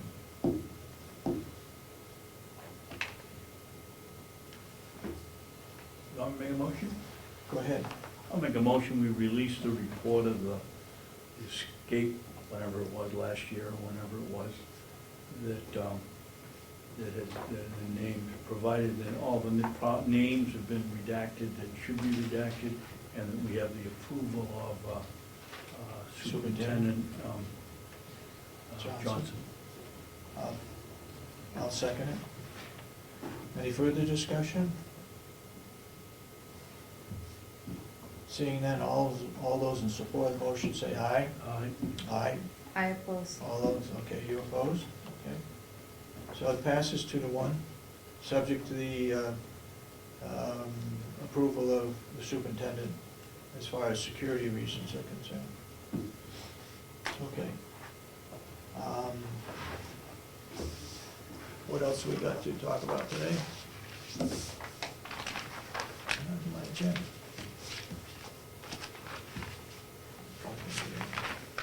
You got anything under work sessions? No. Yes, I stopped by, I don't know if it was last week or 2 weeks ago, signing the checks. And there was a bill there from the sheriff's department. It was on a credit card. It was $147.50 from Victoria's Secret. Huh? There was no receipt attached, so I couldn't find out, and Commissioner Babson is every day in. Did you see the receipt attached from Victoria's Secret? I had a lot of fun with that, Commissioner Kenney, when I saw that bill, and I took it immediately into the sheriff's office. And what had happened is one of his deputies had used his own personal card, because it was the same as the one at the sheriff's department. And the reason you didn't see any receipts is because he had paid the county back. It was an error, and he wrote a check out to the county. I didn't see that check, and I didn't see it You paid wouldn't see back. the check, you wrote it out to the county. What happened to the So- other? I would So was the like check, to was see the that. check made out? Was the check made out? No, but it showed, Dominic told me that he had received payment back from the deputy. Well, they And there was another one on there, it wasn't Victoria's Secret, but it was a month's worth of movies, same thing. Pulled the card out, and, but that had been corrected also. I remember that we had also, we paid, the county paid for adult video. That's what he was just talking about. No. Commissioner Babson was not even here. That was with Solomon. And I mean, sometimes things, weird things are slipping through if you don't watch. And I know we paid for it, and that was the other department. Okay, you got anything else? Yes, I think last week, Commissioner Babson, we were talking about check signings, and he brought up about Commissioner Kenney, and he neglected to tell that Commissioner Sorensen is signing his own checks. I have two here for you, what you've been talking about. And And how do you with call another that, Commissioner Babson? Huh? with another commissioner, two Yeah. commissioners. Yeah, but I did the same thing, and he went after me and made those Okay. allegations, but he neglected to tell that you are doing it. Okay, anything else you got? No, Okay. Then we don't have anything on the work session, so we'll move to public input again. Melissa? I have a couple of right-to-know requests of the commissioners. This one is for a copy of the investigation report that you were just speaking about the jail escape. Yep. And then there's another one that's related to other things. Yep. On a number of occasions, at least 2 occasions, I filed a right-to-know request and asked for a copy of the escape investigation. And I was turned down and told on advisement of the attorney for security reasons. Okay. That's right. I didn't have the luxury of submitting my right-to-know request on letterhead of an attorney. And I need to know as a reporter and as a citizen of Carroll County, if that's what it takes to get a response to a right-to-know request. Should people hire legal counsel? Because as far as I can tell, nothing else has changed. So why did you change your mind? I don't understand what the difference is. A month ago, I couldn't have it. And because Mr. Comeau submitted one from his attorney, and you were in court yesterday on another right-to-know matter with him, suddenly that carries more weight, and now you're going to release it. And I'm both offended by that, but I would also like to know what changed in the last month, that now you can release it, but before you couldn't. Last time, I put my request in and waited a long time, because the attorney needed to look at it, Jason needed to review it, Jason determined that there were security issues, you couldn't give it to me. Fine, so I tried again, and that one was denied as well. I don't understand what the difference is. Well, at that time, we asked Jason if it could be released, and he said no because of security reasons. That's why we're having him check it again to make sure that there is no security breach that's in there. He may say he doesn't want to release it. He may say he doesn't want to release it. I don't think it's up to Jason. Well, he's responsible for the security of the jail. He's responsible to us for the security of the jail. We'd have to take advisement from him. At that particular time, that's what we did. And Commissioner Kenney indicated that she was not voting for the release of it because jail security is protected under 91A, and I'd like for her to point out what section, because I couldn't find it. I will check it out, but we went over this when this just happened. We talked to a former sheriff, we talked to another attorney, and I looked it up, and jail security is exempt by law. We don't have to release it. I will check it out again, and I will let you know. Okay, well, I'll look forward to the report that you're releasing, and for my I'm not request this releasing time. it. Two commissioners. I'm are sorry, I'm releasing it. speaking to the chair. I thank you for your response to my question, though. We should be able to handle those for you. Okay, thank you. Any other further comment?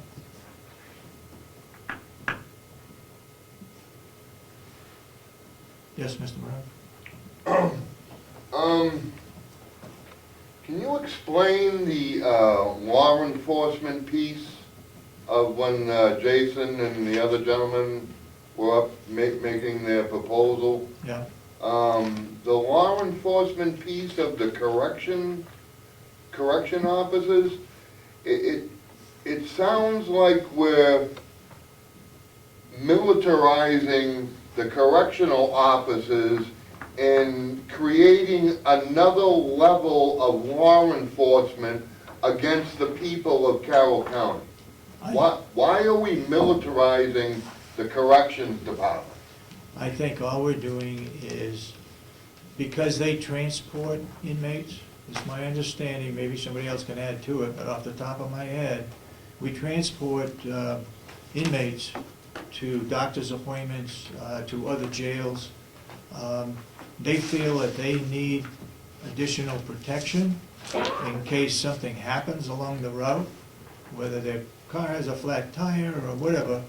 They need protection from somebody else that might want to help the inmate that is incarcerated in the vehicle. The legislature passed a law this year, Stephen, that allows them to act at the same level as a police officer when they're transporting an inmate. So I think it's very worthwhile that they're trained to do that. I didn't see it as military. If I were gonna complain about militarizing the county, I'd be complaining about the Humvees that were given to it. Is that part of Homeland Security or anything like that? Regarding? Humvees were. This law enforcement piece of the corrections department? No, I don't think so. it's just part of their training. You heard them say they had to get 32 hours a year to be certified, or to maintain their certification.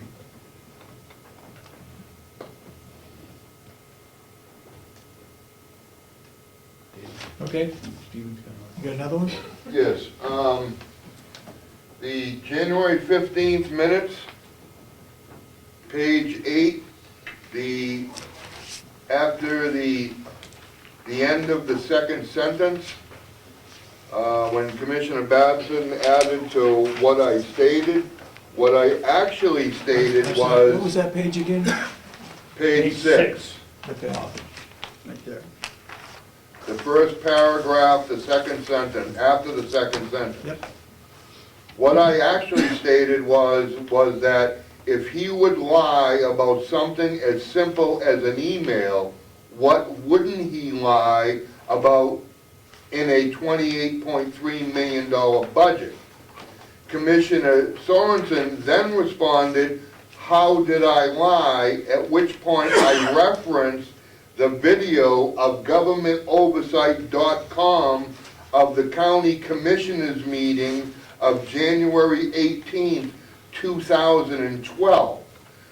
Therefore, that in turn creates a problem with the beginning of that second sentence, Mr. Brown alleged, because the video proves beyond any reasonable doubt that in fact that lie was stated and it's in that video. Okay, how would you like the minutes corrected? Well, like I just stated, I have a problem with the word alleged because I've given reference to where that lie actually took place. So, Would you put that in I writing? would probably use stated, Mr. Brown stated, that the chairman had lied in the past and therefore was not to be believed. Therefore is not to be believed. What Mr. else would he not lie about in a $28 million budget, correct? No. If he would lie about something as simple as an email, what wouldn't he lie in, what else wouldn't he lie about in a $28.3 million budget? Okay. Commissioner Sorensen asked where he lied, and Mr. Brown referenced the video of GovernmentOversite.com of the County Commissioners meeting of January 18th, 2012. And I also asked you to put it in writing, And I stated that, why? Because it's already in the video. because I'd like to see it in writing. You can watch it on video. That's what I asked, but that's Okay. not in there, but I don't care if it's in there or not. Okay, do you want to make that change? Take out alleged and put stated, and put in there, what else would he lie about in a $28.3 million budget? With the email piece before the 28th. If you would lie in an email, If he would lie in something as simple as an email, what wouldn't he lie, what else wouldn't he lie in a $28.3 million budget? Okay. Got it. Okay. Do I hear a motion to, adjourn? we need a motion to add that in there?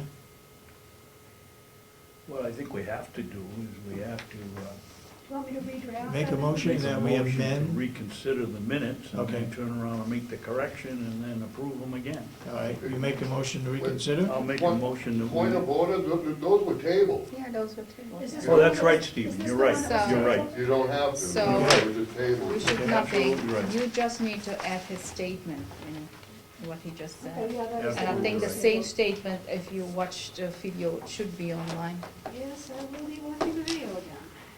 Again, so you already watched it. No, I misspoke, I didn't watch it. Okay, anything else that you brought up this morning? If not, I'll ask for a motion to adjourn. I'll make a motion, we adjourn. It's 12:27. I'll second the motion. All those in support of the motion, say aye. Aye, Aye. And so voted. 12:27.